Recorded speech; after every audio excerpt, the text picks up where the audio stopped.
नमस्कार दोस्तों, very good evening. कैसे हैं आप सभी लोग? All good, very good evening, very good evening. कैसे हो? क्या हाल चाल है? अब ठीक है बेटा, काफ़ी बेटर है। थैंक यू सो मच सभी बच्चों का। आप सभी लोगों से माफ़ी चाहूँगा कि इतने लंबे समय तक आप लोगों के साथ नहीं रह पाया, और उम्मीद है कि इस समय को आपने इस्तेमाल किया होगा और चीज़ों को रिवाइज़ किया होगा अच्छे से। हाँ, समझा पाया होगा। अच्छा, वेरी गुड। ठीक है बेटा, बिल्कुल सही है, कोई प्रॉब्लम नहीं है। आज से हमारी क्लासेस रिज्यूम हो गई हैं और हम लोग क्लासेस को अब रेगुलरली कंप्लीट करेंगे। ठीक है? और आप सभी लोग बताओ, सब कुछ ठीक चल रहा है? अभी तक का जो कॉन्स्टिट्यूशन का सब्जेक्ट मैटर कवर हुआ है, क्या आप सभी लोगों को समझ में आया है? Are we all good? अभी यहां तक सब कुछ बढ़िया? ठीक है। तो हमने अपने लास्ट सेशन के अंदर आर्टिकल 16 तक कवर कर लिया था, है ना? आर्टिकल 14, आर्टिकल 15 और आर्टिकल 16 को हम लोगों ने लास्ट सेशन में अपने कंप्लीट कर लिया था। अब आज का जो हमारा सेशन होने वाला है, this session is going to be about article 17। ठीक है, सबसे पहले 17 को समझेंगे, अच्छे से समझेंगे। आर्टिकल 18 को समझेंगे। फिर आएगा बहुत इंपॉर्टेंट, बहुत ही ज्यादा इंपॉर्टेंट, आर्टिकल 19। और फिर आखिरी में कवर करेंगे आर्टिकल 20 को। ठीक है, तो आज का एजेंडा क्या होने वाला है? Article 17, article 18, article 19 and article 20। और जो केस लॉज हैं उनको इन्हीं के साथ साथ हम लोग कवर करेंगे। पहले आर्टिकल्स को कवर कर लेंगे, समझ लेंगे, फिर केस लॉज को समझ लेंगे। ठीक है? और देखो, वही बात बार बार दोहराने की जरूरत नहीं, अब तो आप लोगों को भी आदत हो गई होगी। किसी बात की कोई टेंशन नहीं लेनी है, बिल्कुल परेशान नहीं होना है। बस कोशिश एक ही रखनी है, आप लोगों की तरफ से बस एक ही कोशिश होनी चाहिए कि जो भी चीज मैं कवर कर रहा हूं वो आप समझते चलो। ठीक है, that should be a primary concern. उसके अलावा आपको ना आगे का सोचना है ना पीछे का सोचना है। देखो, स्टडी आईक्यू आपको सफिशिएंट मटेरियल प्रोवाइड करा देगा। ठीक है, फिर वो आपके चाहे क्रक्स नोट्स हो, चाहे अदरवाइज जो मटेरियल हो, एमसीक्यू प्रैक्टिस हो, आंसर राइटिंग प्रैक्टिस हो, सब हो जाएगा। ठीक है, एक लंबा समय है आप स्टडी आईक्यू से जुड़े हुए हो और जुड़े हुए रहोगे। आपको बस ध्यान क्या देना है बच्चे, कोई चीज जो दोबारा रिपीट नहीं होगी उस चीज पे सबसे ज्यादा ध्यान देना है। और वो क्या है? Concept clarity. तो जब वो क्लासेस चल रही हैं, जैसे फॉर एग्जांपल आज मैं किसी टॉपिक को पढ़ा रहा हूं, तो उसको आज आप अच्छे से समझ लो, क्योंकि बाकी की जो सारी चीजें हैं ना, उनका आपको बहुत मौका मिलेगा। आपको 1000 तरीके के नोट्स मिलेंगे, 1000 तरीके की आप प्रैक्टिस कर पाओगे, पर समझने का मौका आपको बार बार नहीं मिलेगा। वो वंस इन अ टाइम वाला होता है। हाँ, नो डाउट आप वीडियो दोबारा देख सकते हो कल को, पर वो ये कि आप एक्स्ट्रा एफर्ट देना पड़ेगा, अलग से टाइम वेस्ट करना पड़ेगा। बट अभी क्योंकि एक फ्लो बना हुआ है, किसी चीज को सीख रहे हैं पहली बार, तो अभी ही समझ लें। तो क्लासेस का जो पर्पस होता है ना, देखो, जब मैं आप लोगों के लिए क्लासेस को प्रिपेयर करता हूं, मेरे दिमाग में बस एक ही ऑब्जेक्टिव रहता है, और वो बस सिंपल सा ऑब्जेक्टिव होता है कि बच्चे को वो जो बात है, वो जो प्रोविजन है, वो समझ में आना चाहिए। क्योंकि बच्चे, आधी तैयारी तो आपकी तभी पूरी हो जाती है जब आपको वो समझ में आ जाता है। बाकी चीजें तो सब सेकेंडरी है। सबसे प्राइमरी तो ये है कि वो जो आर्टिकल बात कह रहा है या वो जो केस लॉ बात कह रहा है, वो हमको समझ में आए। क्योंकि आखिरी में वही चीज हमको लिखनी होगी एग्जाम में जाके, है ना? तो बस वही ऑब्जेक्टिव आप अपने दिमाग में रखो। किसी चीज को लेके, किसी भी बात को लेके परेशान नहीं होना है। बस सुनते चलिए, समझते चलिए। क्या हम सभी लोग क्लियर हैं अपने एजेंडा को लेके? शुरू करें आज का session. Are we all ready? करा जाए? हाँ, शुरुआत की जाए आज के सेशन की। ठीक है, चलिए चलिए। तो देखिए, आज का जो प्रावधान है, जो सबसे पहला प्रोविजन है, वो है आर्टिकल 17। और देखिए, आर्टिकल 17 के बारे में मैं आपको क्या बताऊं। आर्टिकल 17 एक ऐसा आर्टिकल है जो बाकी के जो हम आर्टिकल्स पढ़ रहे हैं ना, उनसे थोड़ा सा अलग है, थोड़ा सा डिफरेंट है। क्यों है डिफरेंट, मैं वो भी समझा देता हूं। पहले आप ये समझो कि एग्जाम पर्सपेक्टिव से इसकी महत्वता क्या है, और इस चीज की बच्चे आप लोग आदत डाल लो। ठीक है, ये बात मैंने आपको पहले भी बोली है, फिर से मैं बता देता हूं कि आप जब भी किसी टॉपिक को कवर करते हो, जब भी किसी प्रोविजन को कवर करते हो, उसकी रिलेटिव इंपॉर्टेंस को भी जज कर लिया करो एग्जाम के लिए, क्योंकि आपको ये चीज करनी पड़ेगी। क्योंकि जितने भी बड़े सब्जेक्ट्स हैं ना, उसमें ये स्ट्रैटेजी नहीं अपनाओगे तो आप ये तो बिल्कुल सोच के चलो ही मत कि मैं सब कुछ कवर कर लूंगा, मैं सब कुछ याद कर लूंगा। ऐसा हो ही नहीं सकता है। आपको पिक एंड चूज करना ही पड़ेगा। और मैं पिक एंड चूज का मतलब ये नहीं है कि जिसको पिक नहीं किया उसको बिल्कुल ही छोड़ दिया। कहने का मतलब है कि कुछ कॉन्सेप्ट्स बहुत अच्छे से करने हैं और कुछ के बारे में एक बेसिक लेवल की अंडरस्टैंडिंग रखनी है। अब जैसे आर्टिकल 17 एक ऐसा प्रोविजन है जिस पे आएगा आएगा तो शॉर्ट नोट आएगा, उससे ज्यादा कुछ नहीं आएगा। या तो प्रीलिम्स में ऑब्जेक्टिव टाइप क्वेश्चन आ जाएगा या फिर मेंस में बहुत से हद से हद शॉर्ट नोट आ जाएगा, उससे ज्यादा नहीं आएगा। शॉर्ट नोट के भी कम चांसेस है, पर आया तो शॉर्ट नोट आ जाएगा मैक्सिमम। तो उसी हिसाब से इसके साथ डील करेंगे। समझना वुड बी प्रायोरिटी। ठीक है, क्लियर है? अगर बच्चे पिछली क्लासेस में कुछ भी रह गई है कमी, अगर कोई बात नहीं समझ में आई है, तो सैटरडे को हम लोग डाउट सेशन करेंगे, उसमें अच्छे से कोई भी जो कमी होगी मैं आपकी क्लियर कर दूंगा। ठीक है, चलो आर्टिकल 17 बात करता है बच्चों अनटचेबिलिटी की। देखिए इसको समझिए, शब्द को समझिए, क्योंकि इस शब्द में ही है जो भी कुछ है। अनटचेबिलिटी का मतलब क्या है? अब मैं समझ पा रहा हूं कि लगभग लगभग हर एक बच्चा जो मुझे सुन रहा है इस समय पे, वो समझता है कि अनटचेबिलिटी का मतलब क्या है, उसका बेसिक आइडिया क्या है। पर मैं आपको ये अंग्रेजी शब्द की बात कर रहा हूं। जैसे अगर आप डिक्शनरी खोलोगे या गूगल पे भी सिंपल सर्च मारोगे या फिर अगर इसको लिटरली इंटरप्रेट करने की कोशिश करोगे कि अनटचेबिलिटी का मतलब क्या है, तो इसका सिंपल सा मतलब होता है कि कोई भी ऐसी परिस्थिति जहां पर किसी भी व्यक्ति को छूने के प्रति थोड़ी सी दुर्भावना हो, मतलब ऐसी फीलिंग हो कि इस व्यक्ति को नहीं छूना चाहिए। That is the simple literal interpretation किसका? अनटचेबिलिटी का। अब ये वाली जो परिस्थिति है ये कई वजहों से आ सकती है। जैसे अभी हमारे सामने तो एक बहुत रीसेंट एग्जाम्पल है। आप सभी को पता है कि कोविड-19 आया था, ठीक है, 2019-20 में हम कितना परेशान हुए कोविड को लेके। कोविड में भी एक ऐसी परिस्थिति थी कि हम लोग एक दूसरे को टच करने से डर रहे थे, ठीक है। क्या उस परिस्थिति को भी हम अनटचेबिलिटी बोल सकते हैं? क्योंकि वहां पे भी अगर लिटरल इंटरप्रिटेशन की बात करूं तो एक ऐसी परिस्थिति है कि किसी व्यक्ति से हम बच रहे हैं, उसको छूने से बच रहे हैं क्योंकि वो कोविड से सफर कर रहा है। ये सोचने वाली बात है ना? अब आप इस बात को समझिए। यहां पे अगर मैं अनटचेबिलिटी की शब्द की बात करूं और एज अ अंग्रेजी का शब्द बात करूं कि एक इंग्लिश वर्ड है, तो वो जो अनटचेबिलिटी है जो कोविड की वजह से हो रही है वो भी सही है। सही कहने का मतलब वो भी इस शब्द के अंदर आएगी, क्योंकि अंग्रेजी शब्द का तो मतलब ऐसा है, सिंपल सा ये है कि कोई भी ऐसी परिस्थिति जिसको लेकर किसी भी व्यक्ति के प्रति हमको मतलब छूने से भय हो, डर हो, ठीक है, या किसी भी प्रकार का रेस्ट्रिक्शन। पर ये जो शब्द लिखा हुआ है यहां पर आर्टिकल 17 में, यहां पे अनटचेबिलिटी का मतलब थोड़ा सा डिफरेंट है। यहां पे वो मतलब नहीं है जो अंग्रेजी शब्द का मतलब है। ऐसा मैंने क्यों बोला और मुझको ये बात पता कैसे चली? आप आर्टिकल 17 अगर अपने स्टैट्यूट में भी खोल के देखोगे तो आपको ये अनटचेबिलिटी शब्द के बराबर बराबर इन्वर्टेड कॉमा लिखे हुए दिखाई देंगे। देख रहे हो आप? अब आप पूरे कॉन्स्टिट्यूशन को उठा के देखना, आपको कहीं पे भी ऐसे इन्वर्टेड कॉमास का इस्तेमाल नहीं मिलेगा, पर यहां पे आपको मिल रहा है। सोचने वाली बात है, कुछ तो खास होगा। क्या वजह है? वजह यह है कि यहां पे जब हम अनटचेबिलिटी शब्द इस्तेमाल कर रहे हैं तो उसका एक स्पेशल मीनिंग है। देखते हैं जेन जी, आप तो जनरेशन हो 21st सेंचुरी के, आप तो समझते होगे इसका मतलब। तो व्हेनेवर वी से समथिंग जिसका नॉर्मल मतलब कुछ अलग होता है पर हम कहना कुछ और चाहते हैं, तो हम या तो इशारे से ऐसा करते हैं इशारा, या फिर अगर लिख रहे हैं तो इन्वर्टेड कॉमास लगा देते हैं। तो कहने का मतलब है हमारे कॉन्स्टिट्यूशनल मेकर्स जब अनटचेबिलिटी शब्द का इस्तेमाल कर रहे थे ना, उनका मतलब वो नहीं था जो उस अंग्रेजी शब्द का मतलब है। उनका मतलब था वही जो आप समझते हो, जो आप चैट बॉक्स में लिख रहे थे।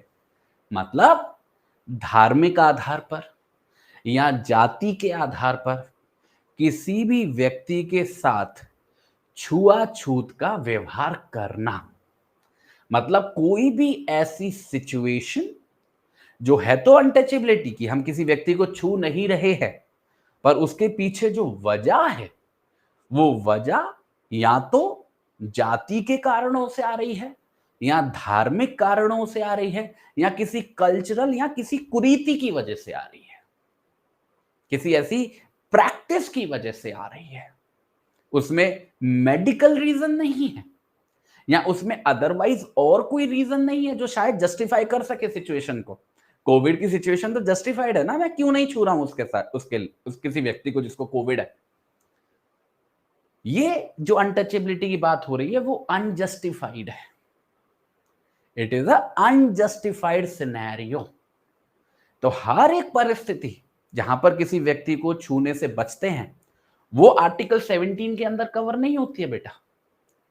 आर्टिकल 17 के अंदर केवल और केवल वही परिस्थितियां कवर होती हैं जहां पर हम किसी व्यक्ति के साथ भेदभाव कर रहे हैं, माइंड माय वर्ड्स बच्चों, डिस्क्रिमिनेट कर रहे हैं फॉर द रीजन कि वो किसी पर्टिकुलर कास्ट, कम्युनिटी या रिलीजन को बिलोंग कर रहा है।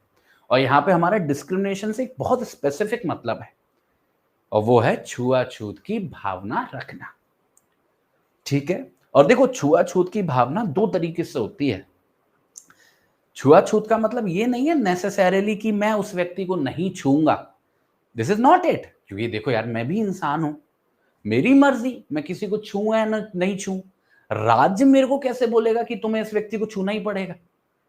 वो भी तो मेरी पर्सनल लिबर्टी का वायलेशन होगा ना, अगर मेरे को राज्य फोर्स करेगा कि तुम इसको भी छुओ उसको भी छू। मेरी मर्जी, मैं नहीं छूता। तो यहां पे अनटचेबिलिटी का मतलब केवल इतना नहीं है कि मैं किसी को छूने से बच रहा हूं या मैं रेस्ट्रिक्ट कर रहा हूं छूने से अपने आप को क्योंकि वो किसी धर्म या जाति का व्यक्ति है। जब हम ये शब्द इस्तेमाल करते हैं ना अनटचेबिलिटी, इसका मतलब होता है किसी भी व्यक्ति के ऊपर, ध्यान से सुनिएगा बेटा, किसी भी व्यक्ति के ऊपर रेस्ट्रिक्शंस लगाना। ध्यान से सुनिए, बहुत ध्यान से सुनिए, सबसे इंपॉर्टेंट बात बता रहा हूं मैं आप लोगों को। किसी भी व्यक्ति के ऊपर रेस्ट्रिक्शंस लगाना इस आधार पर कि वो किसी स्पेसिफिक जाति का है या धर्म का है। और रेस्ट्रिक्शन कैसी? फॉर एग्जाम्पल कि ये एक्स व्यक्ति फलाने कुएं से पानी नहीं भरेगा क्योंकि ये फलानी जाति या धर्म का व्यक्ति है। ये छुआछूत है जिसकी हम बात कर रहे हैं यहां पे। ये व्यक्ति इस रोड से, पब्लिक रोड से नहीं गुजरेगा क्योंकि ये फलाने धर्म या जाति का व्यक्ति है। ये व्यक्ति फलाने टैप का, फलाने नल का, फलानी शॉप का इस्तेमाल नहीं कर सकेगा क्योंकि ये फलानी जाति का व्यक्ति है। आप देखिए, ध्यान से सुनिए, ऐसी कुछ बात की चर्चा हम लोगों ने आर्टिकल 15 और 16 में भी की थी, जहां पे प्रोहिबिट कर रहे थे हम किसी भी व्यक्ति पे कोई भी रेस्ट्रिक्शन लगाना है, किसी व्यक्ति के खिलाफ कोई भी डिस्क्रिमिनेशन करना, खासकर पब्लिक प्रॉपर्टी के एक्सेस के संबंध में। याद हो करो, होटल्स का एक्सेस, वेल्स का एक्सेस, टैंक्स का एक्सेस, रेस्टोरेंट्स में जाना, पब्लिक प्लेसेस को एक्सेस करना, राइट? तो आर्टिकल 17 कोई इंडिपेंडेंट या कोई डिफरेंट आर्टिकल नहीं है। ऐसा नहीं है कि 15 कुछ और कह रहा था, 14 कुछ और कह रहा था और 17 कुछ और कह रहा है, ऐसा नहीं है। It is just an extension of that principle only, जो हम लोगों ने अभी पिछले सेशन के अंदर कवर किया है। ठीक है, बस फर्क क्या है कि यहां पे एक स्पेसिफिक एक्सप्रेशन यूज किया है, वो क्या है? अनटचेबिलिटी। और जिसका मैंने आपको आसान सी भाषा में मतलब क्या बताया, कोई भी ऐसी रेस्ट्रिक्शन, कोई भी ऐसी डिसेबिलिटी लगाना किसी भी व्यक्ति के विरुद्ध केवल उसकी जाति या धार्मिक आधारों पर कि वो किसी चीज को एक्सेस नहीं कर सकता है, या किसी व्यक्ति को हमको फॉर एग्जाम्पल उसको बोलते हैं सोसाइटी के बेसिस पे किसी भी व्यक्ति को इग्नोर करना, उसको एक्सपंज करना फ्रॉम द कम्युनिटी, कि भाई आप पार्टिसिपेट नहीं कर सकते कम्युनिटी लाइफ में because you are from that particular caste और you are from that particular religion. ये है बच्चों, दिस इज द टारगेट। आई बात समझ में? अनटचेबिलिटी का मतलब समझ पा रहे हैं? तो अनटचेबिलिटी हर एक वो परिस्थिति नहीं है जहां पर किसी व्यक्ति के खिलाफ हम लोग कोई रेस्ट्रिक्शन लगा रहे हैं। ये केवल वो परिस्थिति हैं जो धार्मिक या जातिगत आधारों पर प्रैक्टिसेस की वजह से, कस्टम्स की वजह से अराइज हो रही हैं और किसी व्यक्ति के विरुद्ध डिसेबिलिटी या रेस्ट्रिक्शंस लगा रही हैं। तो लिटरली इंटरप्रेट नहीं करना है हम लोगों को, ये हमको पहली चीज सीखनी है। अब ध्यान से सुनिएगा, दूसरी जो सबसे महत्वपूर्ण बात है ना आर्टिकल 17 के अंदर, इस बात पे वापस आऊंगा बाद में।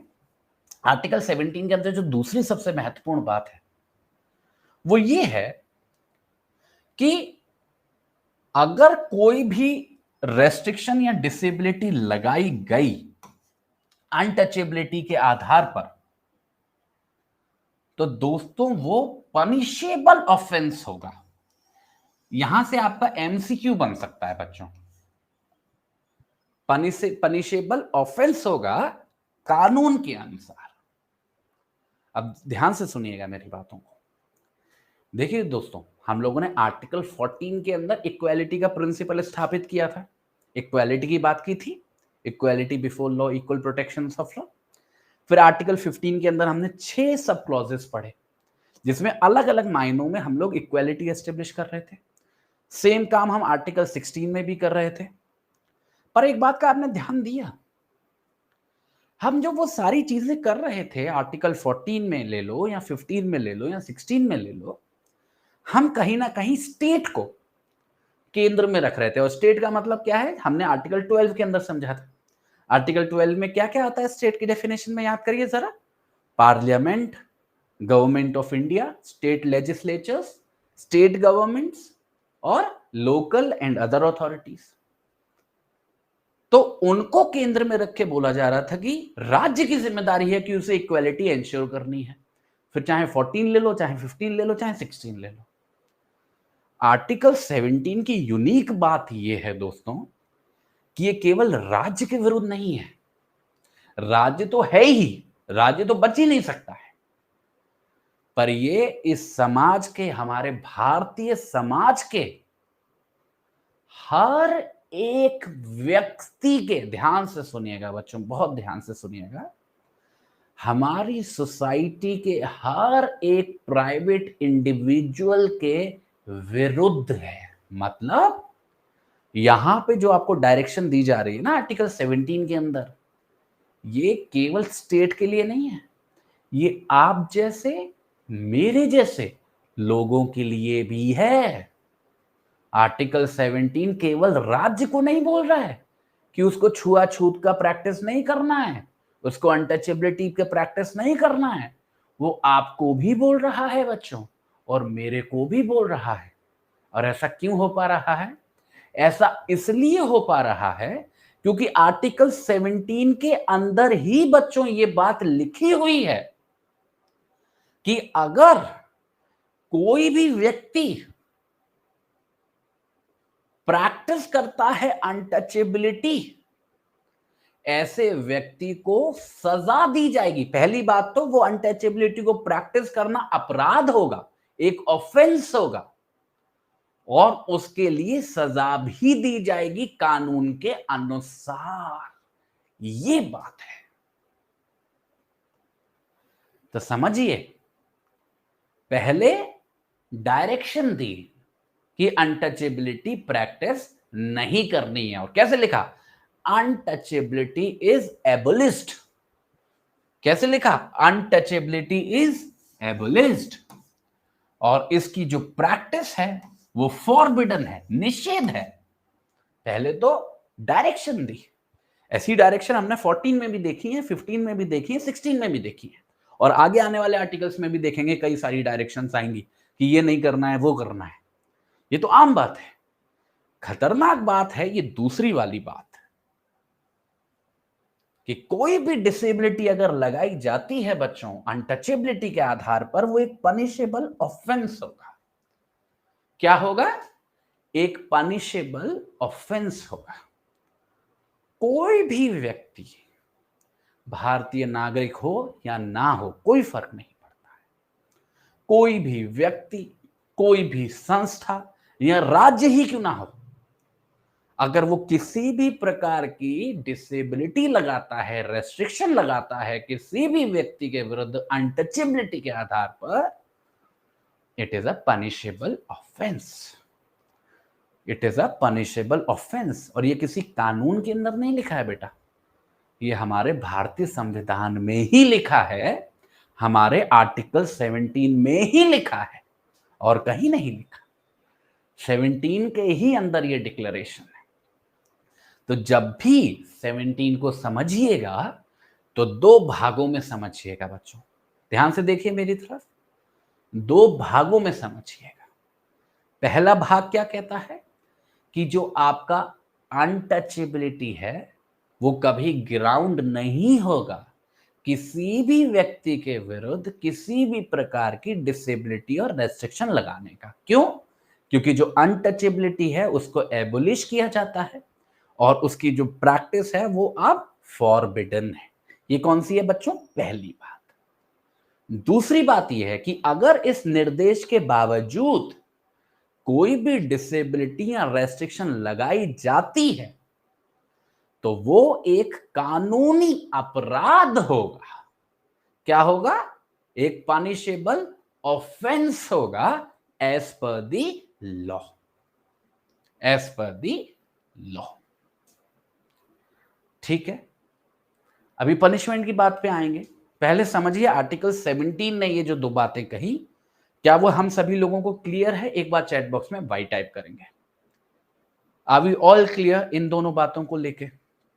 स्टेप बाय स्टेप चलेंगे, ठीक है? यहां तक कोई डाउट नहीं है, किसी भी प्रकार का कोई कंफ्यूजन नहीं है, सब कुछ क्लियर चल रहा है, ठीक है?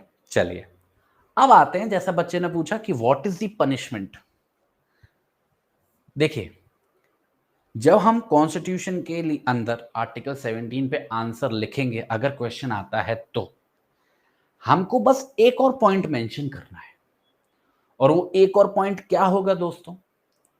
वो एक और पॉइंट बच्चों ये होगा कि अब क्योंकि आर्टिकल 17 ने ही उसको एक पनिशेबल ऑफेंस डिक्लेयर कर दिया है तो उसके संबंध में कानून बनना जरूरी है। क्योंकि आर्टिकल 17 में तो केवल डिक्लेरेशन दी गई है, और आर्टिकल 17 या फिर इंडियन कॉन्स्टिट्यूशन कोई पीनल प्रोविजन तो है नहीं, या कोई पीनल स्टैट्यूट तो है नहीं, वो तो भारत का संविधान है ना।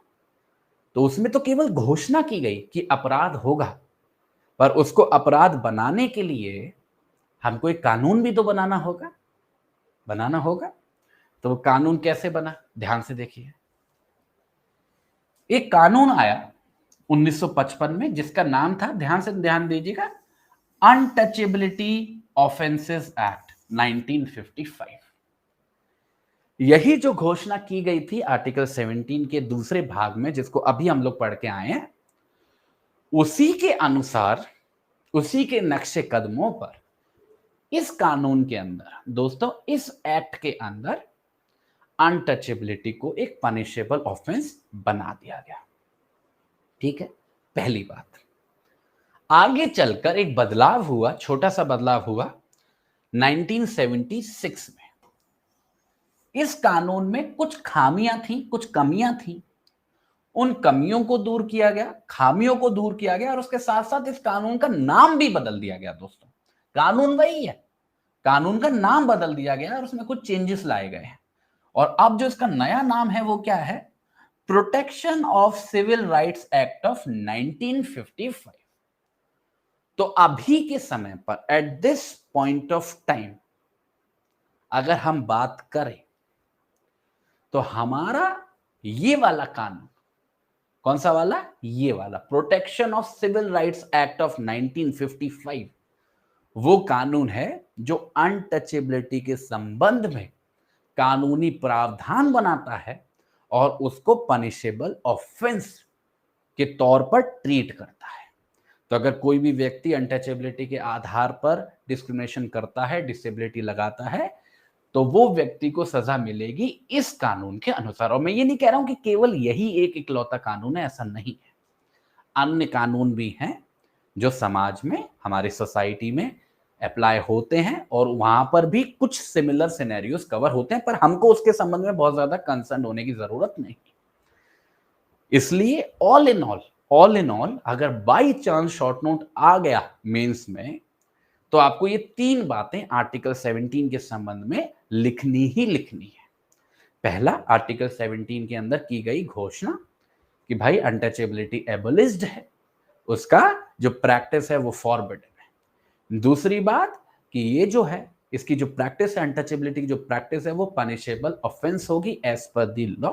और तीसरी बात, ये कानून वाली बात कि इस कानून के अनुसार पनिशमेंट दिया जाता है किसी भी व्यक्ति को जो आर्टिकल 17 का वायलेशन करता है। These are the 3 major points जो आपको पता होने चाहिए। ठीक है। अब एक सेकंड में कुछ बच्चों ने कुछ क्वेश्चंस पूछे, एक बार देख लेता हूं। किस साथ प्रैक्टिस होती है उसके रीजंस लाइक बैरन वुमेन और समटाइम्स इन विलेजेस लाइक। आप देखो बच्चे, मैं आपको ये आपको क्लैरिफाई कर देता हूँ इस चीज के बारे में। सब we can say that SC/ST act was drafted. हाँ बिल्कुल बिल्कुल, SC/ST एक्ट बिल्कुल इंस्पिरेशन सेम ही है। हाँ देखो, एक बच्ची ने क्वेश्चन पूछा है कि अगर किसी महिला के खिलाफ अनटचेबिलिटी हो रही है, और मैं कह रहा हूं महिला ही क्यों, अगर आप आर्टिकल 17 को देखोगे तो उसमें आधार नहीं बताया है कि अनटचेबिलिटी का ग्राउंड क्या है। आधार नहीं बताया है कि आधार जेंडर है या आधार रिलीजन है या आधार कास्ट है, उसमें आधार नहीं बताया गया है। तो आर्टिकल 17 हमारा इतना ब्रॉड है कि वो ऐसी हर एक सर्कमस्टांस को इंक्लूड कर लेगा अपने पर्सपेक्टिव के अंदर बच्चों, जहां पर वही बात किसी भी प्रकार की कोई भी डिसेबिलिटी या रेस्ट्रिक्शन किसी व्यक्ति के विरुद्ध लगाई जा रही होगी और जो डिसेबिलिटी रेस्ट्रिक्शन अनजस्टिफाइड होगी। ठीक है, जैसे कि हम लोग शेड्यूल कास्टेज या शेड्यूल ट्राइब्स के लोगों के साथ देखते हैं, हम लोग ऐसी परिस्थितियां भी देखते हैं जहां पर किसी व्यक्ति को प्रोफेशन के आधार पर भी डिस्क्रिमिनेट किया जाता है, ऐसा भी पॉसिबल है।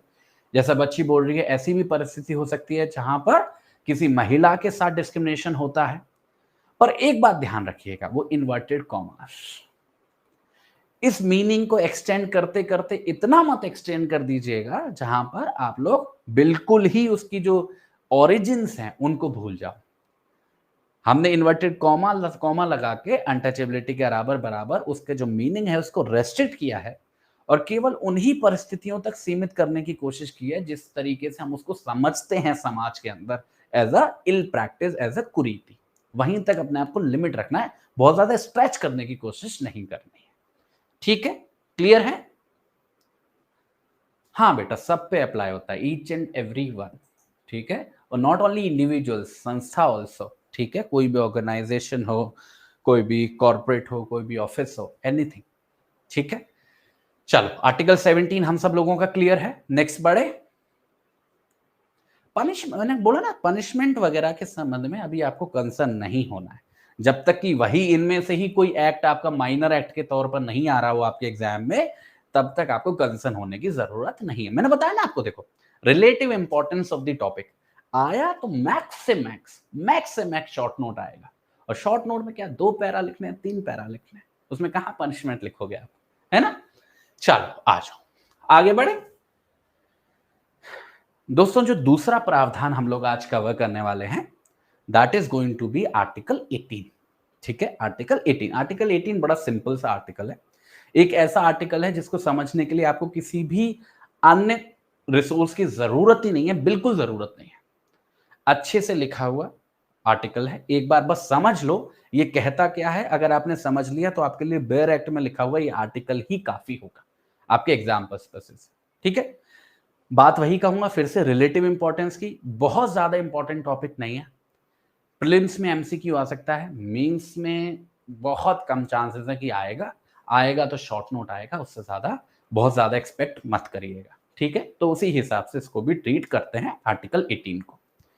तो आर्टिकल 18 के अंदर हमको टोटल बच्चे 4 क्लॉजेस देखने को मिलेंगे, बारी बारी से कवर करेंगे, समझते हुए चलेंगे। ठीक है, जैसे जो सबसे पहला है, जो हमारा क्लॉज 1 है, वो कहता है कि कोई भी टाइटल, ध्यान से देखिएगा, कोई भी टाइटल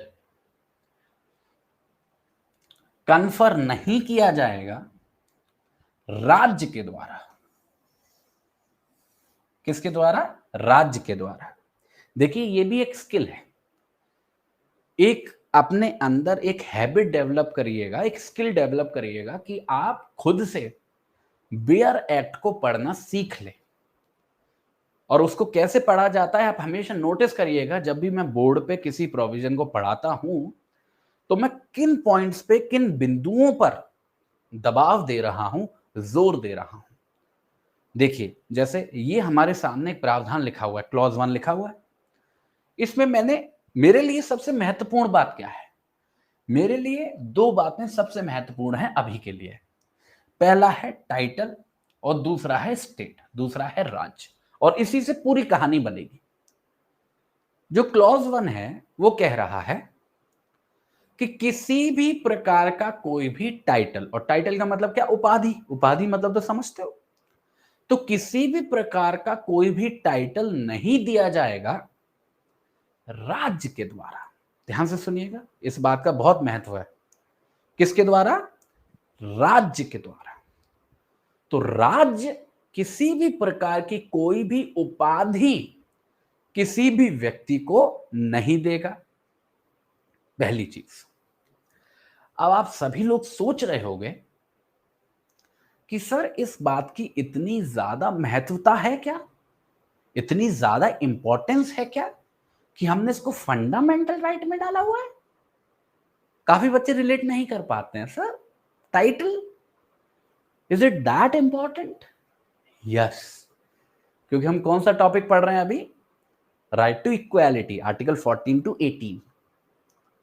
इक्वालिटी एस्टेब्लिश करने के लिए इट इज वेरी एसेंशियल कि जो राज्य है, ध्यान से सुनिएगा, कि वो जो राज्य है वो किसी भी प्रकार का कोई भी स्पेशल स्टेटस, और स्टेटस से ही जुड़ा होता है टाइटल, टाइटल से ही आता है स्टेटस, किसी भी व्यक्ति को प्रदान ना करे, किसी भी व्यक्ति को ना दे। ठीक है, तो इक्वालिटी से जुड़ा हुआ ही एलिमेंट है। ठीक है, अब दूसरी बात, ये बात तो बिल्कुल ठीक है कि राज्य को हम लोग रेस्ट्रिक्ट कर रहे हैं कि वो कोई भी टाइटल वेस्ट नहीं करेगा किसी भी व्यक्ति में। पर बच्चे इस बात के दो एक्सेप्शंस हैं, ये आपके एमसीक्यूज हैं। ठीक है, एमसीक्यूज में आएगा। दो एक्सेप्शंस हैं इस बात के। पहला है military titles, titles based on military service, और दूसरा है एकेडमिक। ठीक है, titles based on academic distinction. मतलब समझाता हूं भाई, रूल क्या है? What is the general rule? General rule ये है कि स्टेट टाइटल प्रदान नहीं करेगा, उपाधि प्रदान नहीं करेगा। This is what, this is a rule. Exceptions are two. First, military based titles दिए जा सकते हैं राज्य के द्वारा। ठीक है, फॉर एग्जाम्पल किसी को हम बोल रहे हैं कॉलोनल, किसी को हम बोल रहे हैं ब्रिगेडियर, किसी को हम बोल रहे हैं लेफ्टिनेंट, किसी को हम बोल रहे हैं फलाना, कोई और मिलिट्री की उपाधि। ये जो डिस्टिंक्शंस हैं, ये जो उपाधियां हैं, ये अलाउड है, ये अलाउड है। ये पहली एक्सेप्शन है। अब आप लोगों के दिमाग में हजारों सवाल उठ रहे होंगे, सर ऐसा क्यों, वैसा क्यों? पर वो सारी बातें सेकेंडरी हैं। पहले समझो कानून क्या है, हमारा संविधान कह क्या रहा है, पहले उसको समझो, उसके पीछे की वजह बाद में जानेंगे। तो पहला एक्सेप्शन क्या हो गया? Military based titles. क्या? मिलिट्री बेस्ड टाइटल्स दिए जा सकते हैं राज्य के द्वारा, पहली चीज। दूसरा एक्सेप्शन दोस्तों, ऐसे टाइटल्स जो एकेडमिक्स पे आधारित है, ऐसे टाइटल्स जो एकेडमिक्स पे आधारित है। इसका सबसे प्राइमरी एग्जाम्पल है डॉक्टर। ठीक है, वो वाला डॉक्टर नहीं, नॉर्मल जनरल डॉक्टर जिसने भी पीएचडी की है, उसको हम डॉक्टर बोल सकते हैं। ये क्या है, what is this? This is the academic title. जैसा मेरा नाम आप लोग देखोगे तो मेरा नाम जितनी भी ऑफिशियल जगह है वहां पे आपको दिखाई देगा डॉक्टर अभिनव गोस्वामी। और जब तक मेरी पीएचडी पूरी नहीं हुई थी तो मेरा नाम क्या आता था, mister Abhinav Goswami. Mister is not a title, mister तो मेरा जेंडर बताता है, वो टाइटल नहीं है। पर ये जो डॉक्टर है जो मेरे नाम के आगे अब लगता है, दिस इज अ टाइटल। और ये मेरे को राज्य ने दिया है, मेरे को स्टेट ने दिया है। क्यों दे पाया? क्योंकि यहां पे लिखा हुआ है, क्योंकि I being a doctor is a academic distinction, is a academic distinction। तो मेरे पे कोई केस नहीं हो जाएगा या किसी और व्यक्ति पे कोई केस नहीं हो जाएगा अगर वो मेरे नाम के आगे डॉक्टर लगाएगा तो। और ऐसी मानो अगर मैं मिलिट्री में होता या कोई भी एक्स व्यक्ति है जो मिलिट्री में है, और मिलिट्री इंक्लूड्स एवरीथिंग, ठीक है बेटा, एयरफोर्स, नेवी, उन सारे डिस्टिंक्शन में खो मत जाना आप, ठीक है। मिलिट्री सर्विस इंक्लूड्स एवरीथिंग, ठीक है। तो उसमें जो भी डिस्टिंक्शंस दिए जा सकते हैं by whatever name they are called, उनको भी अलाउड किया गया है।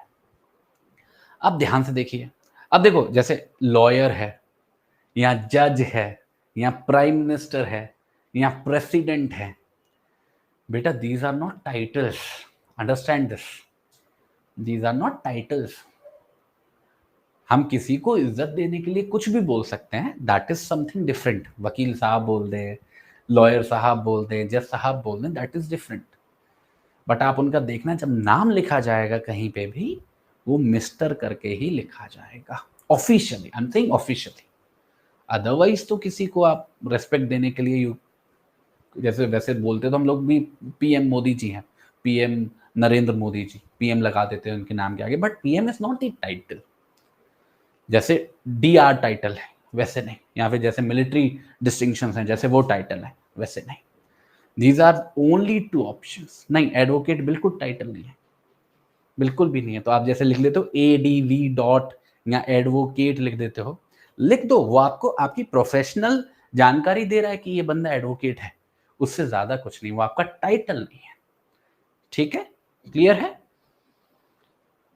हाँ, श्री, देखो श्री श्रीमती वही काम करता है जो मिस्टर और मिसेस कर रहा है अंग्रेजी में, वो टाइटल नहीं है, वो आपका जेंडर बता रहा है कि किसी भी व्यक्ति को हम किस तरीके से संबोधित कर रहे हैं, किसी व्यक्ति को किस प्रकार से हम लोग बुला रहे हैं, they are not the titles, ठीक है, क्लियर है, यहां तक बात समझ में आ गई। तो दो बातें अभी तक ध्यान रखेंगे कि राज्य के ऊपर ये प्रतिबंध है, राज्य प्रोहिबिटेड है कि वो किसी भी प्रकार का कोई भी टाइटल कन्फर नहीं करेगा किसी भी व्यक्ति पे, पहली बात। इसके दो एक्सेप्शंस हैं, मिलिट्री बेस्ड टाइटल्स और एकेडमिक्स डिस्टिंक्शंस बेस्ड टाइटल्स, ये दोनों अलाउड है, ठीक है।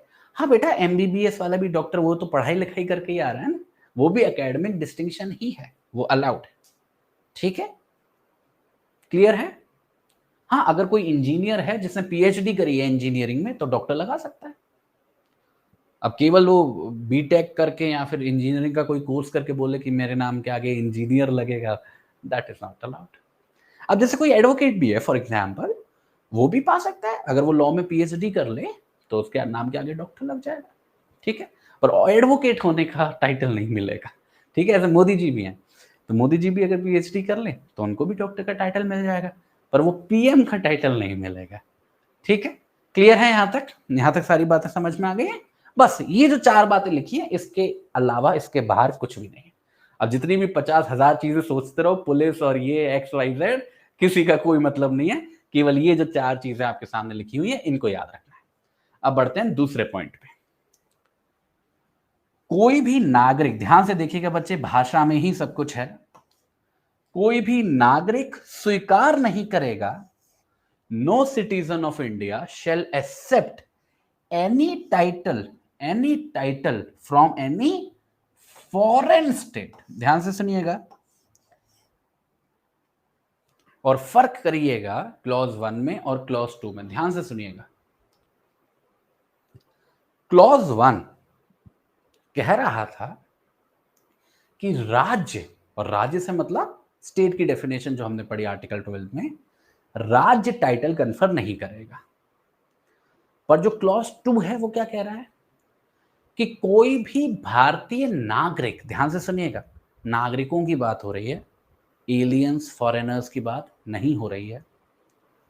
कोई भी नागरिक, भारतीय नागरिक स्वीकार नहीं करेगा, ध्यान से सुनिएगा मेरी एक लाइन को बच्चों, कोई भी भारतीय नागरिक स्वीकार नहीं करेगा किसी भी टाइटल को किसी भी फॉरेन स्टेट से। फॉरेन स्टेट मतलब इंडिया के अलावा कोई भी जो अन्य देश है हमारी दुनिया भर में, किसी से भी। तो भारतीय राज्य तो देगा ही नहीं भारतीय राज्य के संबंध में तो क्लॉज 1 नहीं बोल दिया कि टाइटल नहीं मिलेगा एक्सेप्ट फॉर मिलिट्री और एकेडमिक टाइटल। और जहां तक रही बाकी के देशों की बात, उनके संबंध में नागरिकों के ऊपर प्रतिबंध लगा दिया, इंडियन सिटीजन्स के ऊपर यह प्रतिबंध लगा दिया कि वो किसी भी फॉरेन स्टेट से बच्चों टाइटल एक्सेप्ट नहीं कर पाएंगे। ठीक है, क्लियर है? तो दूसरे पॉइंट के अंदर आपको क्या क्या बात याद रखनी है? 3 बातें। ये जो प्रतिबंध है ये भारतीय नागरिकों पे लागू हो रहा है, और वो किसी टाइटल के, ध्यान से सुनिएगा, जिस भी चीज को लेके आप सवाल पूछें आप ये ध्यान रख लीजिएगा कि वो टाइटल है या नहीं। ठीक है, तो किसी कोई भी भारतीय नागरिक के ऊपर ये प्रतिबंध है, वो प्रतिबंध किसी टाइटल से संबंधित है जो कि किसी फॉरेन स्टेट से आ रहा है, जो कि किसी फॉरेन स्टेट से आ रहा है। तो भारतीय नागरिक, टाइटल और फॉरेन स्टेट, ये 3 बातें हैं जो आपको याद रखनी है क्लॉज 2 के अंदर। ठीक है, इसके बाहर कुछ भी नहीं है। अब आओ क्लॉज 3 पे। अब यहां ये जो क्लॉज 3 और 4 आपके सामने देख रहे हो, जिनको मैंने अभी मार्क किया है, इनको जरा ध्यान से देखिएगा और ध्यान से समझने की कोशिश करिएगा। ठीक है, कोई भी व्यक्ति, ध्यान से देखिएगा, कोई भी व्यक्ति जो भारत का नागरिक नहीं है, ध्यान से सुनना बच्चों, कोई भी व्यक्ति जो भारत का नागरिक नहीं है, अगर वो व्यक्ति कोई भी, ध्यान से सुनिएगा, अगर वो व्यक्ति कोई भी ऑफिस ऑफ प्रॉफिट या फिर office of trust, office of profit या फिर ऑफिस ऑफ ट्रस्ट होल्ड कर रहा है राज्य के अंदर, ध्यान से सुनिए, राज्य के अंदर, ऐसा व्यक्ति कोई भी टाइटल स्वीकार नहीं करेगा किसी भी फॉरेन स्टेट से, किसी भी फॉरेन स्टेट से, जब तक कि ऐसा करने की कंसेंट ना हो उसके पास। किसकी कंसेंट? प्रेसिडेंट साहब की कंसेंट। किसकी कंसेंट? प्रेसिडेंट साहब की कंसेंट। आपको दिखने में लग रहा होगा कि कितनी सारी बातें मैंने कह दी हैं, पर बड़ी सिंपल सी बात कह रहा हूं, इस तरीके से समझिए। देखिए, क्लॉज 1 जब हमने पढ़ा, उसके अंदर रेस्ट्रिक्शन लगाई गई राज्य के ऊपर, और बोला गया कि वो किसी को भी टाइटल नहीं वेस्ट करेंगे, फिर वो चाहे नागरिक हो चाहे गैर नागरिक हो। तो कोई भी भेदभाव, कोई भी डिस्क्रिमिनेशन नहीं किया गया। एब्सोल्यूट प्रोहिबिशन लगाई गई कि राज्य टाइटल नहीं देगा किसी भी व्यक्ति को, केवल मिलिट्री और एकेडमिक टाइटल को छोड़कर। क्लॉज 2 पे जब हम लोग मूव किए तो हमने देखा कि क्लॉज 2 केवल और केवल भारतीय नागरिकों की बात कर रहा था, गैर नागरिकों की बात नहीं कर रहा था। और भारतीय नागरिकों के संबंध में यह बोला कि वो कोई भी टाइटल एक्सेप्ट नहीं करेंगे किसी भी फॉरेन स्टेट से, वो कोई भी टाइटल एक्सेप्ट नहीं करेंगे किसी भी फॉरेन स्टेट से। तो भारतीय नागरिक तो कवर हो गए क्लॉज 2 में, पर भारत के अंदर केवल भारतीय नागरिक तो नहीं रहते, गैर नागरिक भी लोग रहते हैं। तो हमारा ये जो क्लॉज 3 है दोस्तों, हमारा ये जो क्लॉज 3 है, ये उन्हीं गैर नागरिक लोगों की बात कर रहा है। और ध्यान से सुनिएगा, ये हर एक गैर नागरिक की बात नहीं कर रहा। हर एक व्यक्ति जो भारतीय नागरिक नहीं है वो क्लॉज 3 में कवर नहीं होता।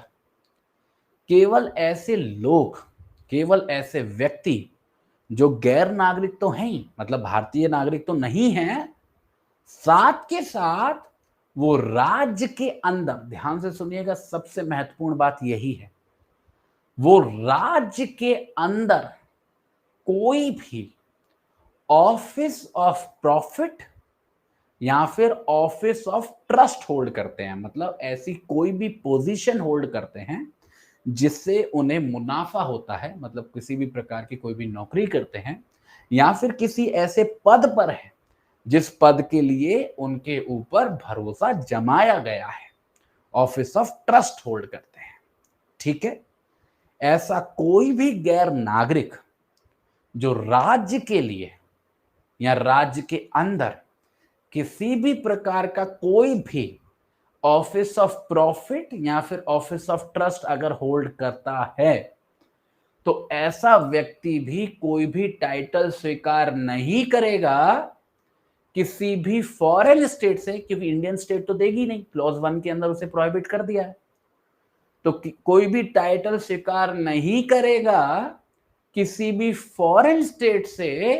पर ध्यान से सुनिएगा, ये जो प्रोहिबिशन है ये एब्सोल्यूट नहीं है, क्लॉज 1 की तरह या क्लॉज 2 की तरह।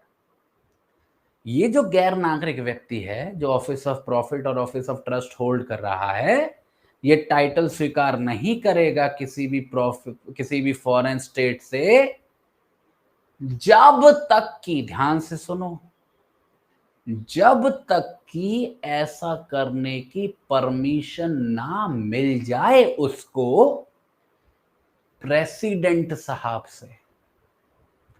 जब तक कि ऐसा करने की परमिशन ना मिल जाए उसको प्रेसिडेंट साहब से। फिर से रिपीट कर रहा हूं, बिल्कुल आपकी भाषा में रिपीट कर रहा हूं, ध्यान से सुनिएगा बच्चों। कोई भी व्यक्ति जो गैर नागरिक है, अगर वो व्यक्ति कोई भी ऑफिस ऑफ प्रॉफिट या ट्रस्ट होल्ड करता है भारतीय राज्य के अंदर, स्टेट के अंदर, ऐसा कोई भी व्यक्ति किसी भी फॉरेन स्टेट से कोई भी टाइटल एक्सेप्ट नहीं करेगा, स्वीकार नहीं करेगा, जब तक कि ऐसा करने की कंसेंट प्रेसिडेंट साहब से ना मिल जाए। ऐसा करने की परमिशन या कंसेंट प्रेसिडेंट साहब से ना मिल जाए। तो यहां से हमको दो बातें सीखने को मिलती हैं दोस्तों। एक तो जहां तक गैर नागरिकों की बात है, रेस्ट्रिक्शन उन पर भी लग रही है टाइटल के संबंध में। पहली बात तो हमको ये सीखने को मिलती है। दूसरी बात हमको ये सीखने को मिलती है कि जो गैर नागरिकों पे प्रतिबंध लग रहा है वो केवल उन गैर नागरिकों पर लग रहा है जो राज्य के अंदर ऑफिस ऑफ प्रॉफिट या ट्रस्ट होल्ड कर रहा है। और इसी से जुड़ी हुई बात ये है कि उन पे ये जो रेस्ट्रिक्शन लग रहा है, ये जो प्रतिबंध लग रहा है, ये एब्सोल्यूट नहीं है।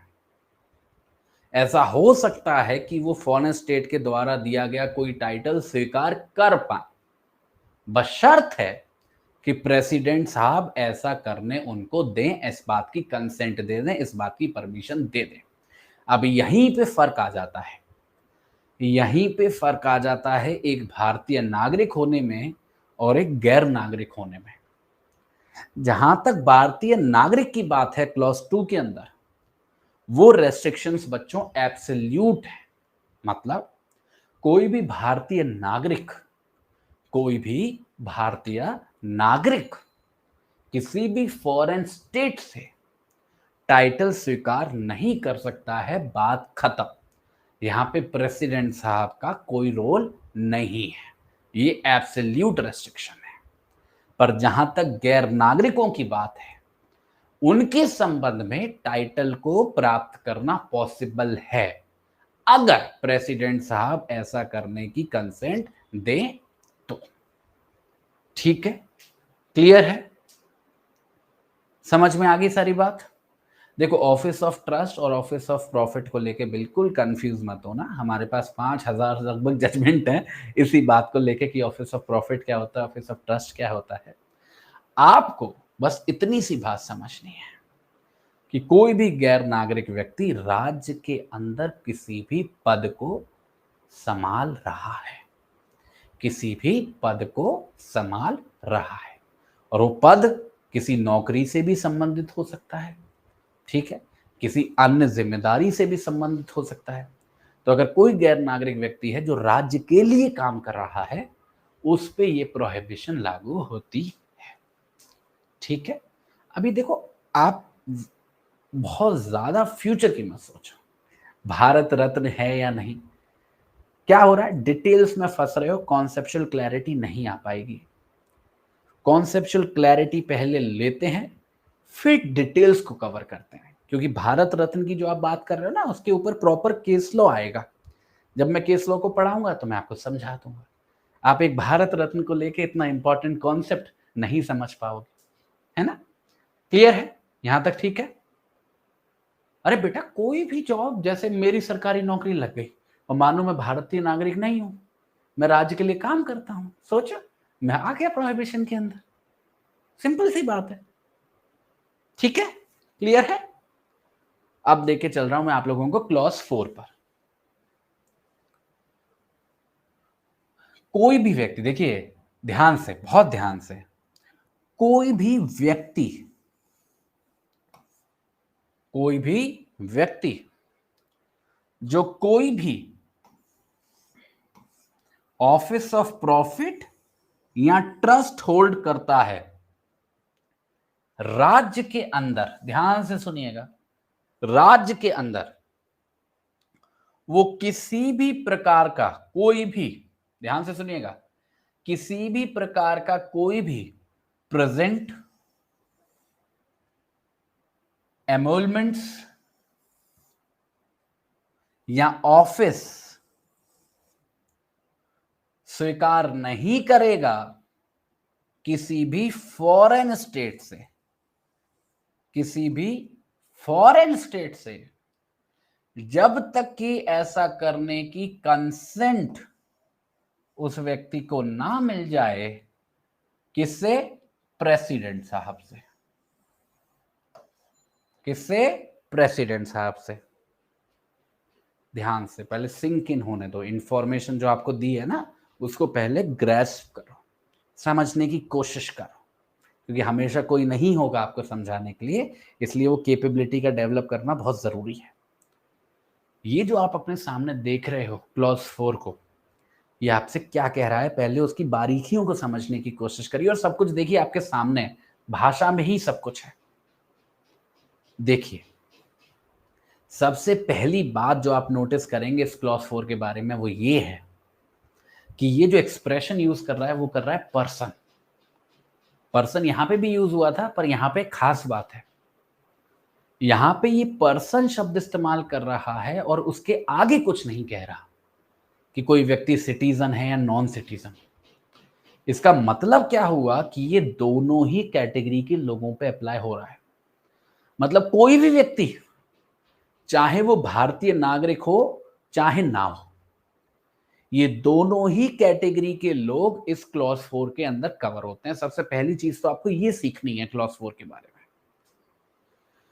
दूसरी बात बच्चों जो आप लोगों को ध्यान देना चाहिए वो ये है कि दोस्तों, ये पहला एक ऐसा क्लॉज है आर्टिकल 18 के अंदर जो टाइटल की बात ही नहीं कर रहा है। Clause 1 was talking of title, clause 2 was talking of title, clause 3 was also talking of title, but clause 4 नहीं। यहां पे टाइटल का कोई पर्सपेक्टिव ही नहीं है बच्चों। ये बात कर रहा है 3 चीजों की। किन 3 चीजों की? प्रेजेंट, एमुलमेंट्स एंड ऑफिस, ठीक है, एंड नहीं, और ऑफिस, ठीक है, प्रेजेंट, एमुलमेंट और ऑफिस। देखिए, फिर से आप फंस जाओ उन सारी डिटेलिंग में कि सर प्रेजेंट का मतलब क्या, इमोलमेंट का मतलब क्या, मैं आपको समझा देता हूं, बेसिक्स आइडिया है।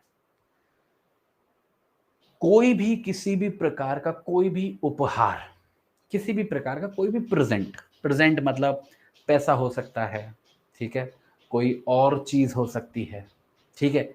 अमोलमेंट्स का मतलब होता है जैसे कोई भी बेनिफिट्स अराइज हो रहे हैं, जो जरूरी नहीं है पैसे के फॉर्म में हो, कोई अदर बेनिफिट्स हैं जो अराइज हो रहे हैं, किसी भी व्यक्ति को कोई बेनिफिट दिया जा रहा है, कोई सर्विस दी जा रही है, फॉर एग्जाम्पल कोई स्पेशल सर्विस मिल रही है उसको, या फिर कोई भी ऑफिस, ऑफिस मतलब है पद, सीधा सीधा कि आप काम नहीं करोगे। और ये प्रोहिबिशन किसके संबंध में है, ध्यान से सुनिएगा, ये प्रोहिबिशन है फॉरेन स्टेट के संबंध में, फॉरेन स्टेट के संबंध में। वही बात जो हम लोगों ने क्लॉज 3 में भी पढ़ी और क्लॉज 2 में भी पढ़ी। तो फिर से बताऊं, ध्यान से सुनिएगा। क्लॉज 4 क्या कह रहा है कि कोई भी व्यक्ति स्वीकार नहीं करेगा किसी भी प्रेजेंट को, किसी भी अमोलमेंट को, किसी भी ऑफिस को, किसी भी फॉरेन स्टेट के अंदर। पर ये जो रेस्ट्रिक्शन लगी है ये हर एक व्यक्ति पर लागू नहीं होती, आप जैसे मेरे जैसे लोगों पे लागू नहीं होती है।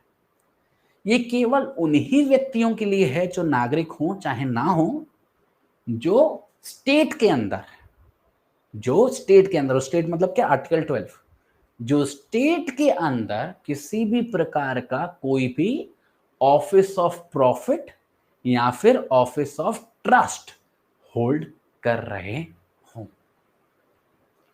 फिर से, अगर कोई भी व्यक्ति है जो स्टेट के अंदर कोई भी ऑफिस ऑफ प्रॉफिट या ऑफिस ऑफ ट्रस्ट होल्ड करता है, वो स्वीकार नहीं करेगा किसी भी प्रकार का कोई भी प्रेजेंट, कोई भी एमोलमेंट या फिर कोई भी ऑफिस किसी भी फॉरेन स्टेट से।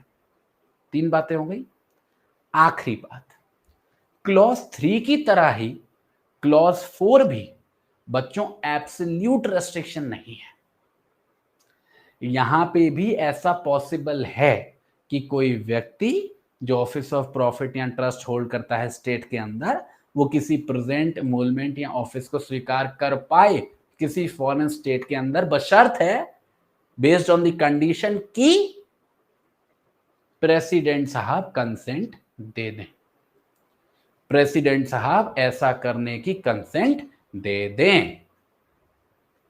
तो टोटल 4 बातें, किसी भी व्यक्ति का होना, नागरिक चाहे गैर नागरिक, उसका ऑफिस ऑफ प्रॉफिट या ट्रस्ट होल्ड करना स्टेट के अंदर, फिर उसके ऊपर प्रतिबंध कि वो प्रेजेंट एमोलमेंट या ऑफिस एक्सेप्ट नहीं करेगा किसी भी फॉरेन स्टेट के अंदर, और ऐसा किया जा सकता है अगर प्रेसिडेंट साहब की कंसेंट है तो। These are the 4 possible options जो आपको याद करने हैं क्लॉज 4 के अंदर। इमोलमेंट का मतलब होता है कोई भी बेनिफिट जो अराइज हो सकता है, जो जरूरी नहीं है कि पैसों के टर्म्स में ही हो, मनी के टर्म्स में ही हो। ठीक है, क्लियर है। प्रेजेंट का मतलब कोई भी उपहार, कोई भी गिफ्ट, उसकी कोई डेफिनेशन नहीं है, एनीथिंग एंड एवरीथिंग जो दिया जा सकता है वो गिफ्ट है। और ऑफिस का तो मतलब आप समझते ही हो, कोई भी पद। ठीक है, क्लियर है, समझ में आ गया। तो आर्टिकल 18 के अंदर, आर्टिकल 18 के अंदर टोटल 4 क्लॉजेस हैं। रिवाइज करा रहा हूं बेटा, बहुत ध्यान से सुनिएगा। आर्टिकल 18 के अंदर 4 क्लॉजेस हैं, जो चारों क्लॉजेस एक एक करके डिफरेंट बातें करते हैं। जो सबसे पहला क्लॉज है बच्चों, वो प्रतिबंध लगाता है स्टेट पर। ध्यान से सुनना, जो पहला क्लॉज है वो प्रतिबंध लगाता है स्टेट पर, रेस्ट्रिक्शन लगाता है स्टेट पर, कि वो किसी भी प्रकार का कोई भी टाइटल मतलब कि उपाधि नहीं देगा किसी भी व्यक्ति को, चाहे वो नागरिक हो चाहे वो गैर नागरिक हो। बस इसके 2 एक्सेप्शंस हैं, military titles and academic titles. ठीक है, फिर आता है क्लॉज 2। दोस्तों क्लॉज 2 लगाता है प्रतिबंध भारतीय नागरिकों के ऊपर, और बोलता है कि भारतीय नागरिक किसी टाइटल को स्वीकार नहीं करेंगे किसी भी फॉरेन स्टेट से, किसी भी फॉरेन स्टेट से। क्लॉज 3 बात करता है गैर नागरिकों की, और कहता है कि कोई भी गैर नागरिक जो स्टेट के लिए ऑफिस ऑफ प्रॉफिट या ट्रस्ट होल्ड करता है स्टेट के अंदर, ऐसा कोई भी व्यक्ति किसी भी फॉरेन स्टेट से एक्सेप्ट नहीं करेगा कोई भी टाइटल जब तक प्रेसिडेंट साहब की कंसेंट ना हो। और आखिरी में क्लॉज 4 जो अभी हमने आखिरी में पढ़ा भी, वो कहता है कि कोई भी व्यक्ति, चाहे वो नागरिक हो चाहे वो गैर नागरिक हो, अगर वो व्यक्ति कोई भी ऑफिस ऑफ प्रॉफिट या ट्रस्ट होल्ड करता है स्टेट के अंदर, वो व्यक्ति किसी भी प्रकार का कोई भी प्रेजेंट, कोई भी एमोलमेंट, कोई भी ऑफिस एक्सेप्ट नहीं करेगा किसी भी फॉरेन स्टेट के अंदर जब तक कि ऐसा करने की कंसेंट ना मिल जाए प्रेसिडेंट साहब से। हम देखो यहीं पे खड़े खड़े मैंने 2-3 मिनट में आपका पूरा आर्टिकल रिवाइज करा दिया है। अब मुझे फटाफट से चैट बॉक्स में बताओ कि जो भी मैंने आपको 4 क्लॉजेस समझाए, आर वी ऑल क्लियर? यहां तक कोई डाउट, कोई कंफ्यूजन नहीं है किसी भी चीज को लेके? कॉन्सेप्चुअल क्लैरिटी बिल्कुल क्रिस्टल क्लियर होनी चाहिए, ठीक है? अब जो भी अगर आपके डाउट्स हैं, वो किसी शब्द को पकड़ के आप बैठ गए हो कि सर इसका मैं जब तक आज बिल्कुल इंग्लिश लिटरेचर में मैं पीएचडी नहीं कर लूंगा तब तक नहीं छोड़ूंगा, उसकी बात अलग है। बट अदरवाइज जहां तक कॉन्सेप्ट की बात है, ऐसी कोई भी चीज जो आपको समझ में नहीं आई हो कि सर ये क्या कहना चाह रहा है प्रावधान या वो क्या कहना चाह रहा है प्रावधान, वो ठीक है। क्लॉज 4 बच्चे मैंने आपको समझाया है, दोबारा एक बार बता देता हूं। कोई भी व्यक्ति स्वीकार नहीं करेगा कोई भी प्रेजेंट, कोई भी एमलमेंट, कोई भी ऑफिस किसी भी फॉरेन स्टेट के अंदर, अगर वो कोई भी ऑफिस ऑफ प्रॉफिट या ट्रस्ट होल्ड करता है स्टेट के अंदर, जब तक कि प्रेसिडेंट साहब की कंसेंट ना हो। अब ऐसा हो सकता है कि आप लोगों को इस प्रावधानों को कम से कम 4 से 5 बार रिवाइज करना पड़े, तब जाके आप पूरी तरीके से आप में अंदर तक समा पाए और उस लेवल का कॉन्फिडेंस आ पाए आपके अंदर कि उसके ऊपर एक अच्छा आंसर लिख पाओ। तो जब ये सेशन कंप्लीट हो जाएगा तो कोशिश करिएगा कि अपने बेयर एक्ट्स पे वापस जाएं और एक बार आर्टिकल 18 को, एक बार नहीं इनफैक्ट 2-3 बार आर्टिकल 18 को word to word read out करें। आप यहां पे भी देख पा रहे हो, जैसे आप पीपीटीज को आज देख रहे होगे, मैंने कोई बदलाव नहीं किया है। आप यहाँ पे वही क्रूड आर्टिकल देख रहे हो जो आपके स्टैट्यूट के अंदर लिखा हुआ है। तो हर एक जो चीज मैं आपको समझा रहा हूं वही चीज समझा रहा हूं जो आपके बेयर एक्ट में लिखी हुई है, ठीक है? तो कुछ भी ऐसा नहीं है जो आउट ऑफ माई माइंड आ रहा है या आउट ऑफ एनी बुक आ रहा है जिसको पढ़ने के लिए, समझने के लिए आपको कुछ बहुत ज्यादा रॉकेट साइंस पढ़नी पड़ेगी, ऐसा बिल्कुल नहीं है। आपका स्टैट्यूट ही आपके सामने रख के आपको समझा रहा हूं, ठीक है? क्लियर है? अब बढ़े आगे, चलो। अब हम लोगों ने 1 घंटे से भी ज्यादा समय लगाया है आर्टिकल 17 और 18 को पढ़ने के लिए। अब जो हमारा नेक्स्ट आर है, अब जो हमारा बचा हुआ समय है, अराउंड 45 मिनट जो हमारे पास बचे हुए हैं, हम लोग कवर करने की कोशिश करेंगे आर्टिकल 19 एंड आर्टिकल 20, ठीक है? फिर से दोहराने की जरूरत नहीं है, पूरा जो कोशिश होगा वो आपका समझने के ऊपर होना चाहिए। बहुत ध्यान से सुनिए, बहुत ध्यान से समझिए, ठीक है? क्लियर है? बहुत ध्यान से एक एक पॉइंट बिल्कुल बारीकी से सुनिएगा, क्योंकि आर्टिकल 19, क्योंकि मैं जब रिलेटिव इंपॉर्टेंस की बात करता हूं ना, तो आर्टिकल 19 एक ऐसा आर्टिकल है जिसके संबंध में मैं बोल सकता हूं कि मेंस के अंदर एक फुल फ्लेजेड क्वेश्चन आएगा, ठीक है? एक फुल फ्लेजेड क्वेश्चन आएगा, ठीक है?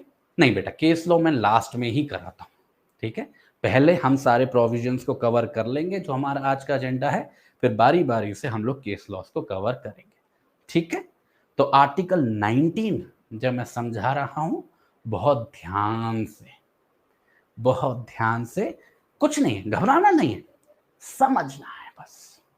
क्योंकि स्टैट्यूट भी आपके पास है, मटेरियल भी दुनिया भर का आपको मिल जाएगा, किसी बात को लेके बिल्कुल परेशान नहीं होना है, केवल एक बात पे ध्यान केंद्रित रखना है कि ये प्रोविजंस कह क्या रहे हैं, उनको मैं अच्छे से एक बार समझ लूं। और एक और बात मैं आपको बता दे रहा हूं आज, अगर कभी भी जरूरत लगे कि सेशन दोबारा देखना है तो कतराइएगा मत, सेशंस को दोबारा देखिएगा। मैं आपको खुद अपने पर्सनल एक्सपीरियंस से बता रहा हूं कि जब मैं खुद इन प्रोविजंस को पहली बार पढ़ रहा था, तब इतनी टेक्नोलॉजी एडवांस नहीं थी, मेरे पास ऑप्शन नहीं होता था कि मैं लेक्चर्स को बार बार देख सकूं। पर मैं अपनी यूनिवर्सिटीज के अंदर ऐसा जरूर करता था कि एक ही टीचर की क्लासेस में अलग अलग सेक्शंस में जाके बैठता था, बिल्कुल। ऐसा होता है, ऐसा आपके साथ ही नहीं है कि आपको ऐसा लग रहा हो कि पूरा 100% मेरे को कॉन्फिडेंट फील हो रहा है। ऐसा होता है कई बार, किसी प्रोविजन को पकड़ने के लिए, समझने के लिए हमें से बार-बार पढ़ना पड़ता है। तो आपके पास तो ऑप्शन है, तो ज़रूर अगर लगे कि ये बात इम्पोर्टेंट है और उसको ध्यान से देखना चाहिए तो उसको ज़रूर देखिएगा। ठीक है? चलिए अब आते हैं आर्टिकल 19 पे बच्चों। आर्टिकल 19 की इंपॉर्टेंस इस बात से है क्योंकि ये बात करता है फंडामेंटल फ्रीडम्स की। अब देखो हमारा एक अलग ग्रुप शुरू हो गया है आज से। Article 19, article 20, article 21 and article 22। ठीक है, ये जो आर्टिकल्स हैं ये होंगे इस ग्रुप का पार्ट जिसका नाम है right to freedom. Right to freedom, जिसमें हम अलग अलग तरीके की आजादियों की बात करेंगे। अभी तक हम किसकी बात कर रहे थे दोस्तों? इक्वालिटी की बात कर रहे थे। अब हम किसकी बात करेंगे? हम बात करेंगे फ्रीडम्स की। बच्चे हमको साथ साथ चलना भी पड़ेगा आगे। हम लोग एक ही सेक्शन को पकड़ के, एक ही आर्टिकल को पकड़ के पूरा 2 घंटे नहीं दे सकते हैं, हमको सिलेबस भी कंप्लीट करना है।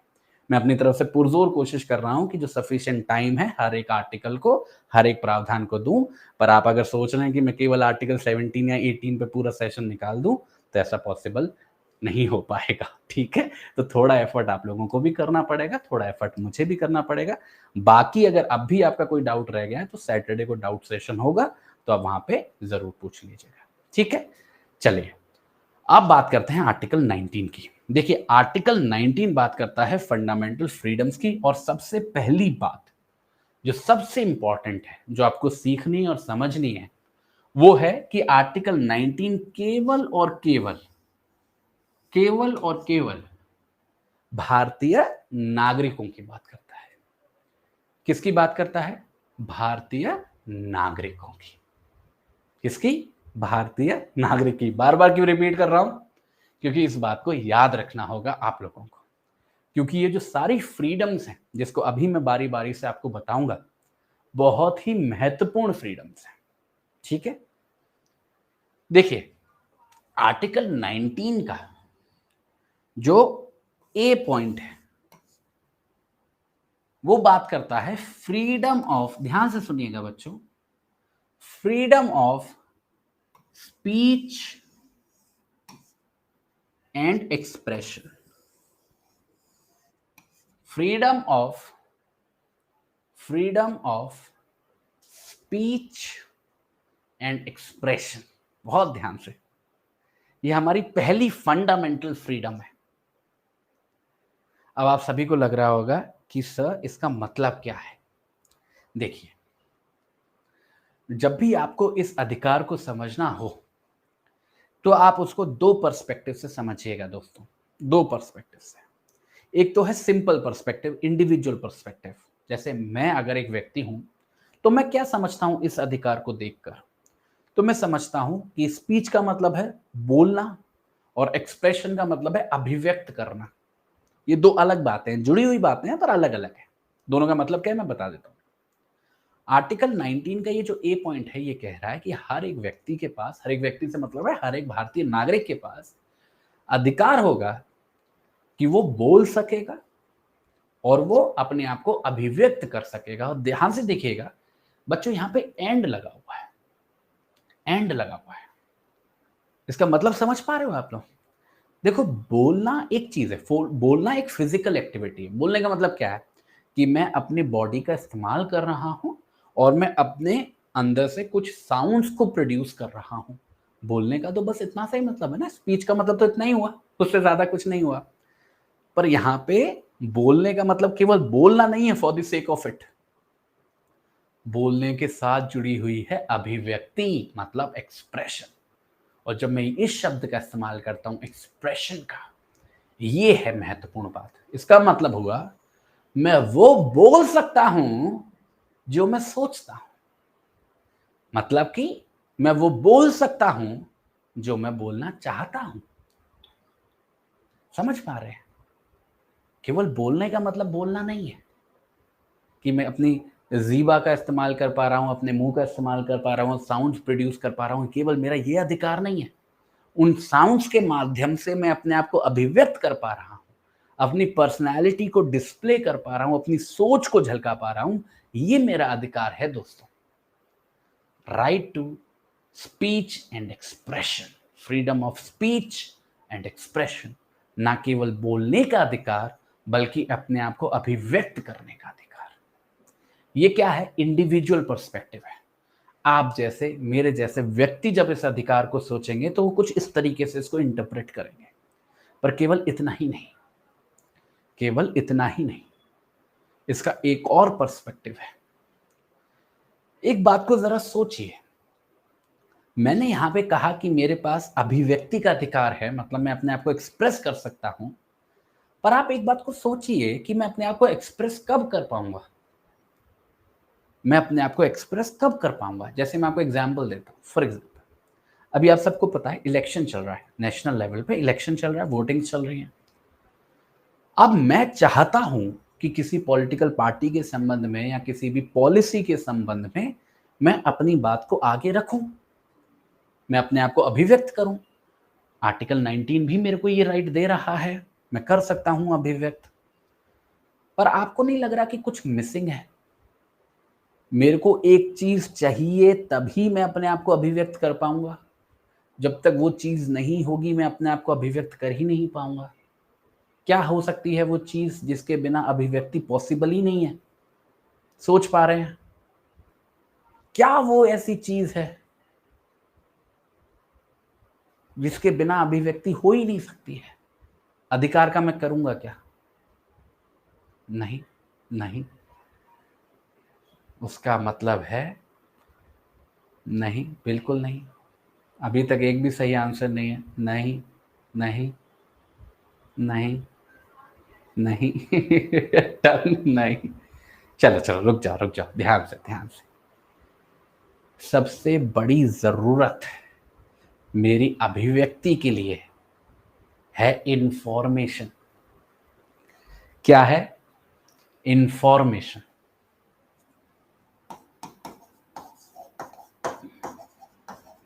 इंफॉर्मेशन का मतलब क्या होता है? जानकारी। जब तक मेरे पास जानकारी ही नहीं होगी किसी सब्जेक्ट मैटर से संबंधित, मैं अपने आप को कैसे अभिव्यक्त करूंगा? जब मेरे को पता ही नहीं कहां पे क्या हो रहा है, तब तक मैं अपना विचार कैसे आगे रख पाऊंगा? तो right to information is inbuilt यहां पर, क्योंकि जब तक इंफॉर्मेशन नहीं होगी तब तक अभिव्यक्ति हो ही नहीं सकती है। और इसी राइट टू इंफॉर्मेशन से निकलता है क्या? बिल्कुल जैसा आप बोल भी रहे थे, फ्रीडम ऑफ प्रेस। इसके ऊपर हम लोग केसेस भी पढ़ेंगे। Freedom of press, freedom of press. Press का मतलब क्या? आपके न्यूज़पेपर्स, आपका मीडिया, आज के टाइम पे तो आपका social media also, freedom of press. क्योंकि प्रेस के ही माध्यम से हमको इंफॉर्मेशन मिलती है। तो जब मैं आर्टिकल 19(1)(a) की बात करता हूं, मैं केवल अपनी इंडिविजुअलिस्टिक स्पीच या एक्सप्रेशन की बात नहीं करता, मैं हमारी समाज के लेवल पर जानकारी पाने के अधिकार की भी बात करता हूं, और जिससे सीधे रूप से जुड़ा हुआ है हमारा फ्रीडम ऑफ प्रेस।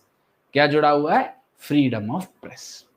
आप सोच रहे होंगे कि सर पहला ही अधिकार कितना भारी भरकम अधिकार है, जिसमें स्पीच भी आ गया, एक्सप्रेशन भी आ गया, राइट टू इंफॉर्मेशन भी आ गया और फ्रीडम ऑफ प्रेस भी आ गया। ठीक है, ये क्या है? पहला राइट है। अब बढ़ते हैं दूसरे राइट पर।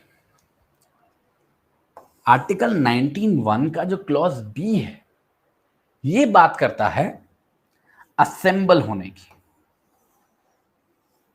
किसकी बात करता है? असेंबल होने की। असेंबल होने का मतलब क्या है? यहाँ पे असेंबल होने का वो मतलब नहीं, आपने वो मूवी देखी है एवेंजर्स असेंबल, हाँ, जिसमें हल्क भी भागता हुआ आता है, कैप्टन अमेरिका, थॉर और वो सब लोग। नहीं नहीं नहीं, वो वाला असेंबल नहीं। असेंबल का मतलब है एकत्रित होना, इकट्ठा होना। तो अगर समाज के कुछ लोग इकट्ठा होना चाहते हैं फॉर वॉट एवर पर्पस, वो पर्पस बस लीगल होना चाहिए, कोई गैर कानूनी पर्पस नहीं होना चाहिए कि इकट्ठा होकर किसी को पिटाई करने जा रहे हैं, that would not be right. तो वो अगर इकट्ठा हो रहे हैं और किसी लीगल ऑब्जेक्टिव या लीगल पर्पस के लिए हो रहे हैं, तो ऐसा करने का अधिकार है इस क्लॉज बी के अंदर, right to assemble, right to assemble.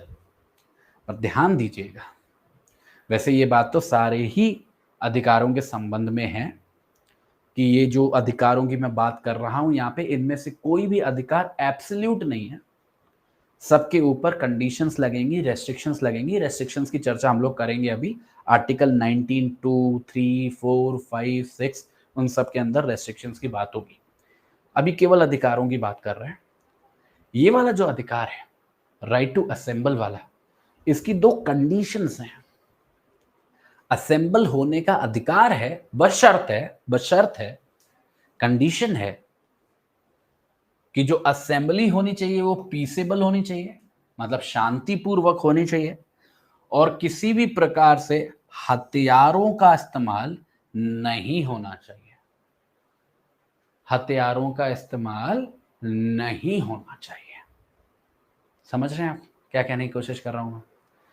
तो असेंबली का राइट है, फ्रीडम है भारतीय नागरिकों के पास कि वो असेंबल हो सकते हैं, बशर्त है वो असेंबली पीसेबल होनी चाहिए, शांतिपूर्वक होनी चाहिए, किसी भी प्रकार का कोई भी हल्ला गुल्ला या फिर कोई भी शोर शराबा या फिर कोई भी ऐसा ऑब्जेक्टिव या पर्पस जिससे पब्लिक ऑर्डर, डिसेंसी या मोरालिटी पे इफेक्ट पड़े, वो अलाउड नहीं है। और हथियारों का इस्तेमाल बिल्कुल निषेध है। अब आप सोचो कि मेरे पास तो अधिकार है कि मैं डंडे, हॉकी या बेसबॉल के बैट्स लेके इकट्ठे हो जाऊंगा रोड पे, तो ऐसा गलत होगा। ठीक है, तो दूसरा अधिकार क्या है? राइट टू असेंबल, ध्यान से मेरे साथ बोलिए, right to assemble peaceably and without arms, right to assemble peaceably and without arms, दूसरा फ्रीडम हो गया।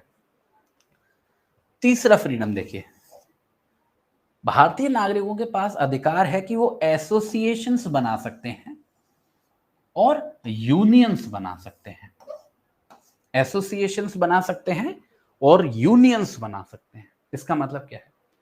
देखिए, असेंबल में तो मतलब क्या था कि हम लोग इकट्ठा हो रहे हैं, उसमें किसी भी प्रकार का कोई भी लीगल रिकॉग्निशन ऐसी कोई बात नहीं थी। 2, 4, 5, 50, 100 लोग इकट्ठा होना चाह रहे थे और वो हो पा रहे थे पीसेबली विदाउट आर्म्स, क्योंकि उनका अधिकार था। यहां पर जो आप तीसरे नंबर पर देख रहे हो, यहां पे अधिकार दिया जा रहा है संस्थाओं को बनाने का, एसोसिएशंस को बनाने का, यूनियंस को बनाने का। मतलब मैं एक कदम आगे जा रहा हूं, अब मैं केवल इकट्ठा नहीं हो रहा हूं और फिजिकल सेंस में इकट्ठा नहीं हो रहा हूं, अब 4-5 लोग, 10-50 लोग मिलके एक संस्था बनाना चाहते हैं, अपने ग्रुप को एक नाम देना चाहते हैं। ठीक है, तो हमारे पास भारतीय नागरिक होने के नाते ये अधिकार है कि हम लोग एकत्रित होकर, इकट्ठे होकर एसोसिएशंस को भी क्रिएट कर सकते हैं और यूनियंस को भी क्रिएट कर सकते हैं। और फिर से शब्दों में मत फंसिएगा कि सर एसोसिएशन और यूनियन में फर्क क्या है? एसोसिएशन, सीधी बात समझना सीखिए। सीधी बात यह है, अगर मैं भारतीय नागरिक हूं और मैं अपने सह नागरिकों के साथ मिलकर जुड़ना चाहता हूं और अपना जो ग्रुप है उसको एक कानूनी रिकॉग्निशन दिलवाना चाहता हूं, तो मेरे पास ये अधिकार है। ठीक है, अब चाहे मैं कोई संस्था बनाऊं, कोई ऑर्गेनाइजेशन क्रिएट कर दूं, चाहे कोई कंपनी बना दूं, चाहे कोई पार्टनरशिप बना दूं या कोई ट्रेड यूनियन बना दूं, ये मेरे ऊपर है, मैं क्या बनाऊंगा। पर मेरे पास इकट्ठे होने का और इकट्ठे होकर लीगल रिकॉग्निशन पाने का अधिकार है इस तीसरे पॉइंट के अंदर। ठीक है, ये तीसरी फ्रीडम हो गई। अब देखिए चौथी freedom, right to move, right to move freely throughout the territory of India, throughout the territory of India. इस अधिकार को थोड़ा सा ध्यान से समझिएगा, काफी बार बच्चे कंफ्यूज हो जाते हैं इस अधिकार को लेकर। देखिए, कोई भी व्यक्ति है, ध्यान से सुनिएगा, बहुत ध्यान से सुनिएगा, कोई भी व्यक्ति है, अगर वो भारतीय नागरिक है, ध्यान से सुनना, कोई भी व्यक्ति है अगर वो भारतीय नागरिक है तो केवल भारतीय नागरिक होने के नाते बच्चों उसके पास ये अधिकार है कि भारत का जो भी क्षेत्रफल है, जो भी इंडियन टेरिटरी है, याद करो इंडियन टेरिटरी मैंने आपको पढ़ाई थी आर्टिकल 1 से लेके 4 के अंदर, तो जो भी इंडियन टेरिटरी है, अलग अलग राज्यों के अंदर, अलग अलग यूनियन टेरिटरीज के अंदर, उन सब में वो फ्रीली मूव कर सकता है। अब ये बात इतनी महत्वपूर्ण क्यों है? ये बात इतनी महत्वपूर्ण इसलिए है क्योंकि हमारा देश के अंदर राज्यों के आधार पर या यूनियन टेरिटरीज के आधार पर किसी भी प्रकार की कोई भी रेस्ट्रिक्शन को अलाउ नहीं करता है। जैसे अगर आप अमेरिका जाओगे तो अमेरिका के अंदर हर राज्य के पास भी अपनी एक पावर है, और कोई भी व्यक्ति जो अमेरिकी है तो वो अमेरिका की नागरिकता तो रखता ही रखता है, उस राज्य की भी नागरिकता रखता है जहां को वो बिलोंग करता है। तो उस राज्य के अंदर तो उसके पास अधिकार होता है टू मूव फ्रीली, पर उसे अगर किसी दूसरे राज्य में जाना होता है तो उसके लिए कुछ लीगल रिक्वायरमेंट्स को सेटिस्फाई करना पड़ता है। तो हर एक अमेरिकी नागरिक के पास ये अधिकार नहीं है कि वो पूरे अमेरिका में जिस भी राज्य में चाहे घूम सकता है, पर उसके ऊपर कुछ रेस्ट्रिक्शंस हो। ये फ्रीली वाला भाव मिसिंग होगा। पर भारतीय, ध्यान से सुनिएगा, भारतीय नागरिकों को यह अधिकार दिया गया है कि वो भारतीय क्षेत्रफल के अंदर मूव कर सकते हैं फ्रीली। और इसी चौथे अधिकार से जुड़ा हुआ है हमारा पांचवा अधिकार, इसी के साथ में इसका बड़ा भाई मान लीजिए कि हर एक भारतीय नागरिक के पास केवल मूव करने का अधिकार नहीं है दोस्तों, वो अगर चाहे तो रिसाइड कर सकता है, सेटल हो सकता है, रिसाइड कर सकता है, सेटल हो सकता है भारत की टेरिटरी के अंदर। मतलब जिस तरीके से हर एक भारतीय नागरिक पूरे भारत के क्षेत्रफल में घूम पा रहा है, उसी प्रकार हर एक भारतीय नागरिक के पास ये अधिकार भी है कि वो भारत के किसी भी कोने में जाके रहना शुरू कर सकता है, यहां तक कि बस सकता है हमेशा के लिए। तो कोई प्रॉब्लम नहीं है अगर दिल्ली का बंदा जाके चेन्नई में घर खरीदे और वहां रह दे पूरे जीवन भर, या चेन्नई का बंदा जाके कश्मीर में रहने लगे और वहां रह ले जिंदगी भर, या गुजरात चला जाए, गुजरात का बंदा मध्य प्रदेश चला जाए, मुंबई का बंदा बिहार चला जाए, बिहार का बंदा यूपी चला जाए, कोई फर्क नहीं पड़ता है। तो हर एक भारतीय नागरिक, दोनों को मिला के बता रहा हूं, डी और ई पॉइंट दोनों को मिला के बता रहा हूं, हर एक भारतीय नागरिक के पास ये अधिकार है कि वो पूरे भारतीय क्षेत्रफल में ना केवल घूम सकता है, ना केवल रह सकता है, बल्कि सेटल भी हो सकता है। रिसाइड और सेटल में फर्क समझते हो? रिसाइड का मतलब है रहना, 1 महीने रह आए, 2 महीने रह आए, 6 महीने रह आए, 1 साल रह आए।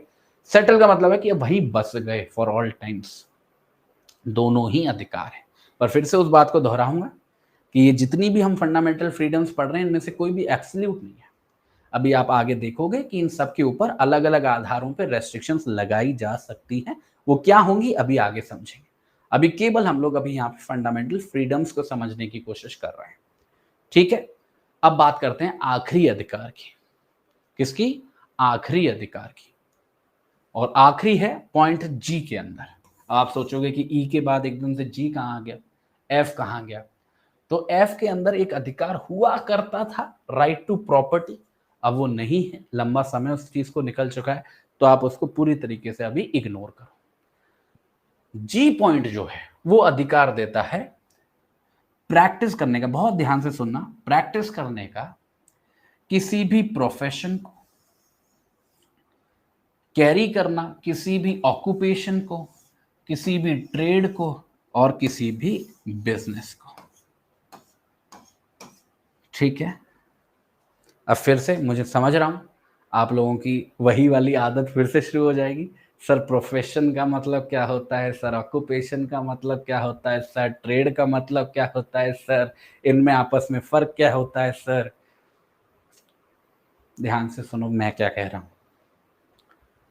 जी पॉइंट जो हमारा ये है आर्टिकल 19(1) का जो क्लॉज जी है, वो हर एक भारतीय नागरिक को अधिकार देता है कि वो जीवन के अंदर किसी भी व्यवसाय को अपना सकता है, किसी भी कारोबार को कर सकता है, कुछ भी उसका धंधा हो, कोई भी उसको ट्रेड करना हो, कुछ भी उसको बनना हो जीवन में, वो बन सकता है। सबसे जरूरी ये है, मेरे को डॉक्टर बनना है मैं बन सकता हूँ, मेरे को लॉयर बनना है मैं बन सकता हूँ, मेरे को आर्किटेक्ट बनना है मैं बन सकता हूँ, मेरे को बनिया की दुकान खोलनी है मैं बन सकता हूँ, मेरे को मिठाई की दुकान खोलनी है मैं कर सकता हूँ। ठीक है, मेरे को कंपनी बनानी है मैं बना सकता हूँ। हर एक भारतीय नागरिक के पास ये अधिकार है कि वो जिस प्रोफेशन को चाहे, जिस ऑक्यूपेशन ट्रेड या बिजनेस को चाहे, वो उसको चूज कर सकते हैं।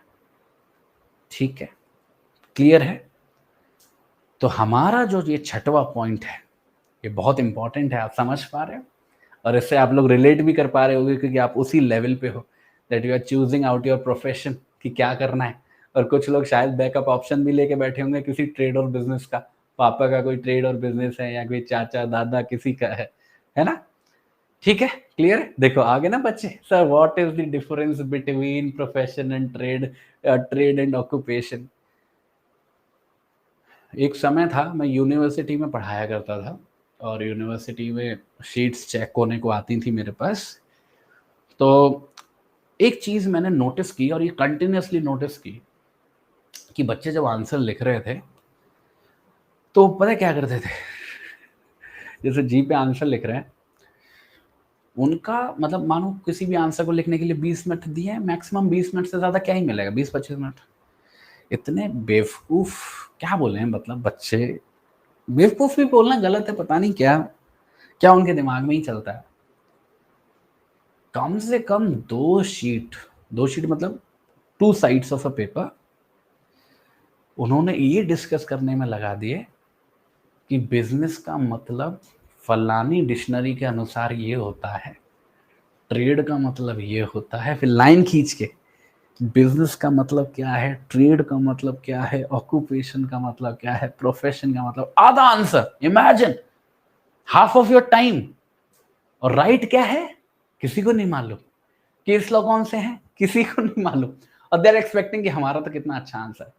बच्चे मैं आपको बता रहा हूं, कल को अगर मेंस तक पहुंचो तो इस बात को ध्यान रखना कि हर एक शब्द जो आप लिख रहे हो ना, वो आपका समय खा रहा है वो आपका, सच बता रहा हूं लिटरल टर्म्स में, वो आपका टाइम खा रहा है, वो एक एक शब्द जो आप लिख रहे हो वहां पे।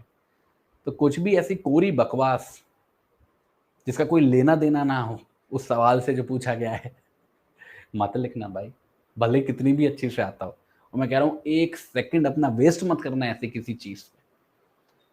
ठीक है, बी वेरी क्लियर कि क्या लिखना है क्या नहीं लिखना। मैं तो कह रहा हूं नोट्स में ये सब बिल्कुल लिखना मत ये सारी चीजें आपको किताबों में लिखने को मिल जाएंगी, क्योंकि बच्चे वो किताब लिख रहा है बंदा, उसको किताब बेचनी है, उसकी किताब 1,500 पन्ने की है, आपके आंसर की शीट 3 पन्ने की होगी understand that difference.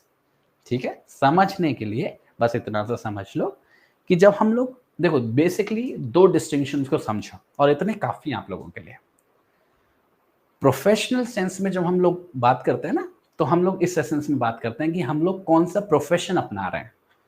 For example मेरे को लॉयर बनना है, तो lawyer, being a lawyer is not a business, is not a trade, being a lawyer is a profession. मैं अपनी सर्विस दूंगा किसी व्यक्ति को, लीगल गाइडेंस दूंगा। ठीक है, क्लियर है। ऐसे ही मैं आर्किटेक्ट बन रहा हूं, तो being an architect is a profession. मैं टीचर बन रहा हूँ, प्रोफेसर बन रहा हूँ, तो being a professor is a profession. मैं अपने आपको सर्विस दे रहा हूँ, आपको पढ़ा रहा हूँ यहाँ पे। जब आप ट्रेड की बात करते हो, बिजनेस की बात करते हो, वहां पे कमोडिटीज आ जाती हैं। मैं कुछ सेल ऑफ कर रहा हूँ, उसके रिटर्न में मुझे प्रॉफिट हो रहा है, मुनाफा हो रहा है, दैट इज बिजनेस। ठीक है, दैट इज बिजनेस। बिजनेस के अंदर क्या है, प्रॉफिट बहुत इंपॉर्टेंट है। ठीक है, कोई प्रोडक्ट दिया गया, कोई सर्विस दी गई, उसके रिटर्न आपको पैसा मिला, उसका जो बीच का डिफरेंस हुआ उस प्रोडक्ट की वैल्यू में और जो पैसा आपको मिला, दैट इज योर प्रॉफिट।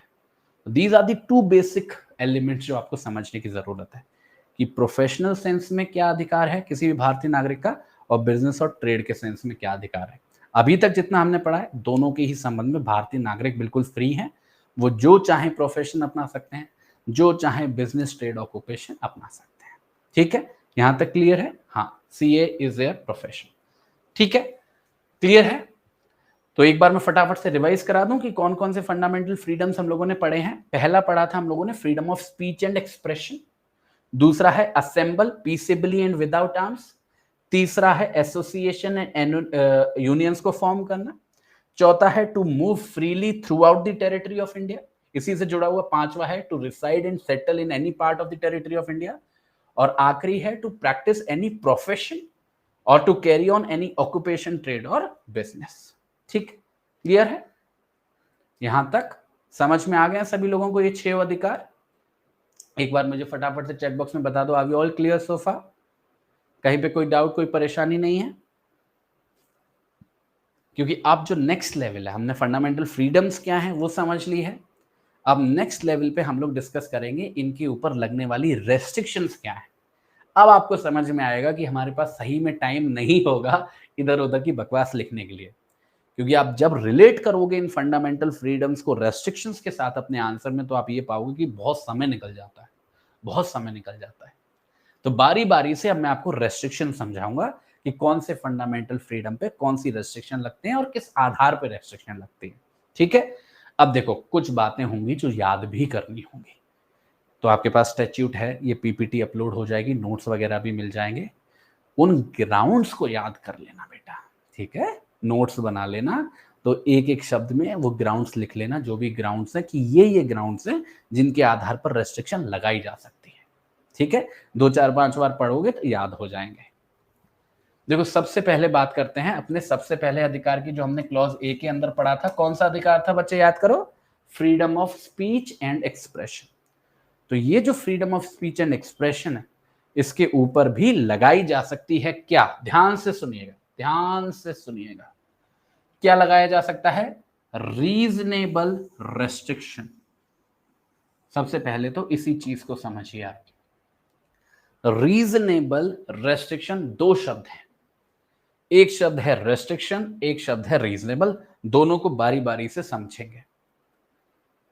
देखिए सबसे पहली बात तो यही समझ में आ गई होगी आप लोगों को कि ये जो फंडामेंटल फ्रीडम्स हैं ये एब्सोल्यूट नहीं है। मतलब अगर हमने बोल दिया कि फ्रीडम ऑफ स्पीच और एक्सप्रेशन होगी, तो इसका मतलब नहीं है कि हर एक परिस्थिति में होगी। ऐसी भी परिस्थितियां हैं जहां पे शायद नहीं होगी, मतलब उसके ऊपर रेस्ट्रिक्शन लगेगी। तो वो कहां से आती है बात? रेस्ट्रिक्शन से। ये फ्रीडम है तो फ्रीडम के ऊपर रेस्ट्रिक्शन लगना भी पॉसिबल है। पर दूसरी बात जो ज्यादा महत्वपूर्ण है वो ये है कि हाँ, रेस्ट्रिक्शन लगाई जा सकती है, पर वो जो रेस्ट्रिक्शन लगाई जाएगी दोस्तों, वो रीजनेबल होनी चाहिए। क्या होनी चाहिए? ध्यान से सुनिए, क्या होनी चाहिए वो रेस्ट्रिक्शन? रीजनेबल होनी चाहिए। और रीजनेबल से मतलब क्या है? देखिए ये शब्द एक ऐसा शब्द है जो आपका पीछा छोड़ेगा नहीं, और केवल इंडियन कॉन्स्टिट्यूशन में नहीं, बाकी के सब्जेक्ट्स में भी आपके पीछे पीछे बार बार आएगा। और इसको समझने का सबसे आसान तरीका क्या है? आप बस इस तरीके से समझिए, रीजनेबलनेस का जो टेस्ट होता है वो होता है सब्जेक्टिव। मतलब हम हर एक परिस्थिति को देखते हैं, समझते हैं, और उस परिस्थिति को देखने और समझने के बाद अगर हमें लग रहा है कि जो रेस्ट्रिक्शन लगाई गई है, ध्यान से सुनिएगा, सब कुछ देखने और समझने के बाद अगर हमें लग रहा है जो रेस्ट्रिक्शन लगाई गई है वो जस्टिफाइड है, तो हम बोलेंगे कि वो एक रीजनेबल रेस्ट्रिक्शन है। और अगर ऐसा नहीं है तो वो रेस्ट्रिक्शन रीजनेबल नहीं मानी जाएगी। तो आसान भाषा में अगर बताऊं तो जो फंडामेंटल फ्रीडम्स हैं उनके ऊपर रेस्ट्रिक्शंस लगाई जा सकती हैं, बशर्त है कि वो जो रेस्ट्रिक्शंस हैं जो लगाई जा रही हैं वो रीजनेबल हो, वो रीजनेबल हो।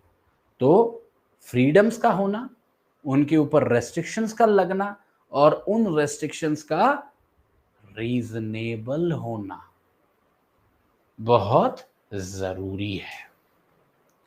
और इसी से जुड़ी हुई एक और बात कि ये जो रीजनेबल रेस्ट्रिक्शंस लगाई जाएंगी, ये लगाएगा कौन? ये लगाएगा राज्य। राज्य का मतलब क्या? आर्टिकल 12। आर्टिकल 12, ठीक है।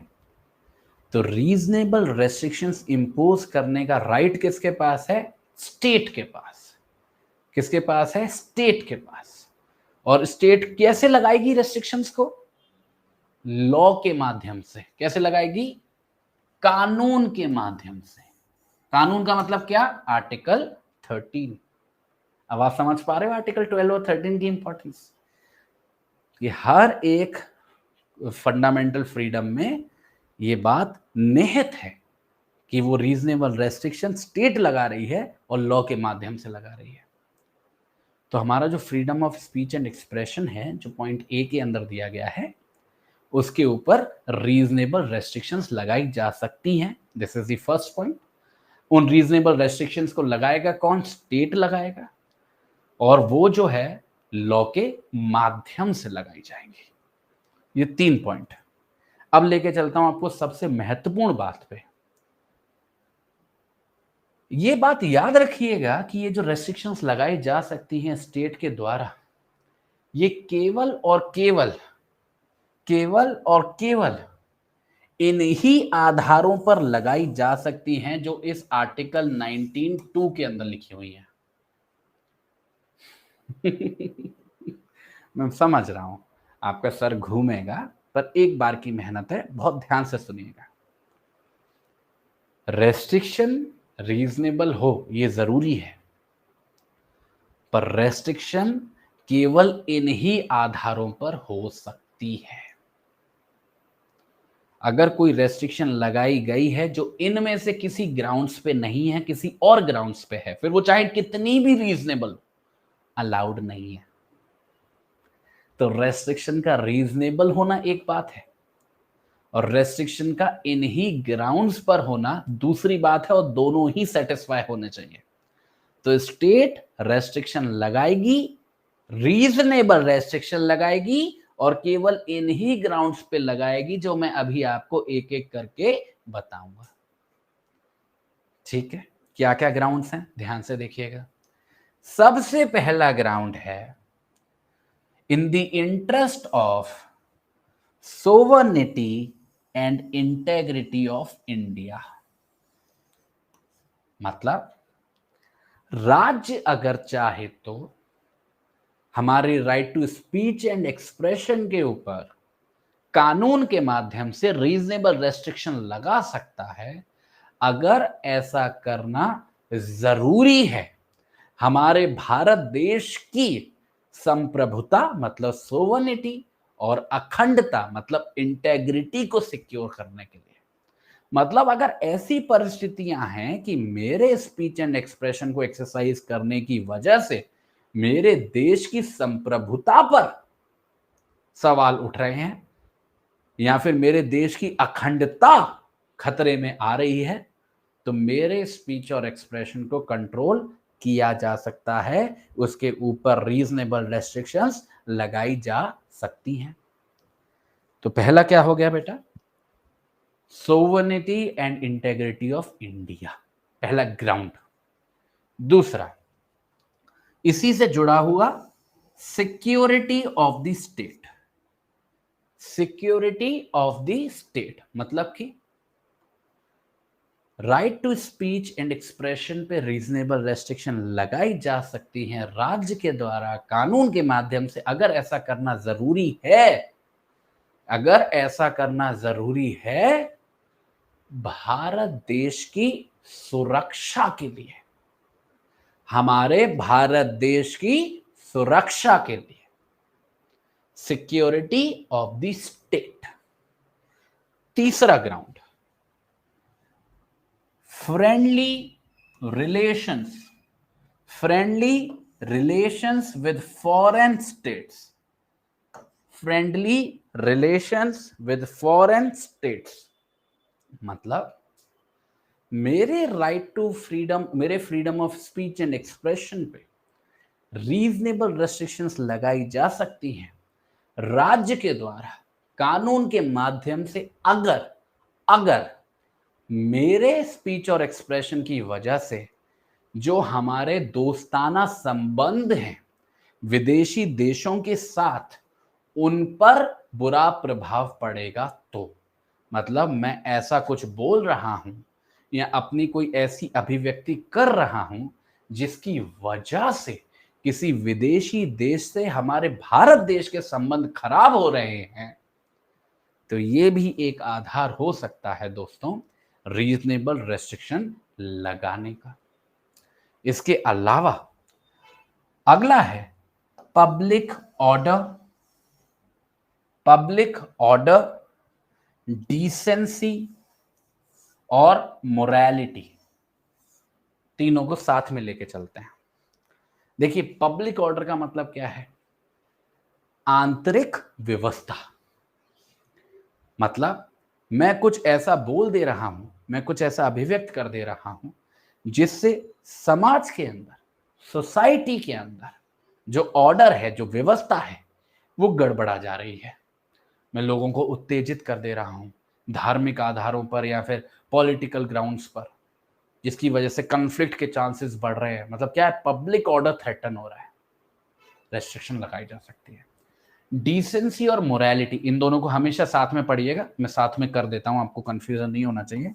डिसेंसी और मोरालिटी, मेरी अभिव्यक्ति में अगर कुछ ऐसा है जो हमारे जो सामाजिक मोरल स्टैंडर्ड्स हैं वो प्रभावित हो रहे हैं। मोरल स्टैंडर्ड्स का मतलब क्या? मतलब हर एक समाज का अपना एक नैतिक स्तर होता है, ठीक है, जिसके नीचे वो नहीं गिरना चाहता है। तो अगर मैं कुछ भी अभद्र कर रहा हूं, कुछ भी ऐसा कर रहा हूं जो मतलब, समझ रहे हो ना आप, समाज की डिसेंसी को हिट कर रहा है, उसकी मोरालिटी को हिट कर रहा है, तो वो एक ग्राउंड है कि मेरी स्पीच और एक्सप्रेशन को कंट्रोल किया जा सकता है। इसका अगला ग्राउंड है कंटेम्प्ट ऑफ कोर्ट। ये तो आप सभी समझते हो, मेरी अभिव्यक्ति को रोका जा सकता है, उस पर रीजनेबल रेस्ट्रिक्शन लगाए जा सकते हैं अगर मेरी जो स्पीच है, मेरा जो एक्सप्रेशन है, वो कोर्ट का कंटेम्प्ट कर रहा है। मैं कुछ भी ऐसी अभिव्यक्ति कर रहा हूं जिससे हमारे न्यायालयों की जो अथॉरिटी है उस पर सवाल खड़े हो रहे हैं, उसकी अवहेलना हो रही है। एक तो पूरा कानून है, कंटेम्प्ट ऑफ कोर्ट एक्ट है ना, वो भी इसी से रेगुलेट होता है, ठीक है। तो मेरी फ्रीडम ऑफ स्पीच और एक्सप्रेशन पे लगाए जा सकते हैं रीजनेबल रेस्ट्रिक्शन अगर मैं कंटेम्प्ट ऑफ कोर्ट कर रहा हूं। इसके अलावा है डिफेमेशन और incitement to an offence. Defamation and incitement to an offence. Defamation का मतलब मैं कुछ भी ऐसा बोल रहा हूं जिससे किसी अन्य व्यक्ति की जो रेपुटेशन है वो थ्रेटन हो रही है, उसकी मान हानि कर रहा हूं मैं किसी व्यक्ति की। तो मैं कुछ भी बोल सकता हूं, पर इसका मतलब ये थोड़ी ना कि किसी व्यक्ति की मैं बेइज्जती करूं या समाज में उसकी रेपुटेशन के ऊपर कीचड़ उछालूंगा। That is not allowed. तो defamation again is a ground. आखिरी में है इंसाइटमेंट टू एन ऑफेंस। मैं अपनी स्पीच और एक्सप्रेशन के माध्यम से अगर कुछ ऐसा कर रहा हूं जिससे लोगों को उकसाया जा रहा है कि वो किसी अपराध को करे, या किसी व्यक्ति को उकसाया जा रहा है कि वो किसी अपराध को करे, तो that is also a ground of reasonable restriction, ठीक है। तो मेरा जो अधिकार है freedom of speech and expression का, उस पर रीजनेबल रेस्ट्रिक्शंस लगाए जा सकते हैं स्टेट के द्वारा, लॉ के माध्यम से, sovereignty and integrity of India के आधार पर, सिक्योरिटी ऑफ द स्टेट के आधार पर, friendly relations with foreign states के आधार पर, public order, decency and morality. Contempt of court, defamation और आखिरी में इंसाइटमेंट टू एन ऑफेंस। ठीक है, तो हम लोगों ने आज के सेशन के अंदर आर्टिकल 19 के अंदर जो फंडामेंटल फ्रीडम्स दी हैं उनको सबको कवर कर लिया है, और जहां तक रेस्ट्रिक्शंस की बात है वो हम लोगों ने फ्रीडम ऑफ स्पीच और एक्सप्रेशन पे जो रेस्ट्रिक्शंस लगाई जा सकती हैं आर्टिकल 19(2) के अंदर उसको कवर कर लिया है। तो हमारा जो कल का डिस्कशन होगा वो इसी पॉइंट से कंटिन्यू होगा, मतलब आर्टिकल 19(3) ऑनवर्ड्स हम लोग कंटिन्यू करेंगे और आर्टिकल 20, 21 और 22 को कवर करने की कोशिश करेंगे। तब तक के लिए आप लोगों का बहुत बहुत धन्यवाद। Thank you so much. आप सभी लोगों से मुलाकात होगी कल शाम को 4 बजे। सी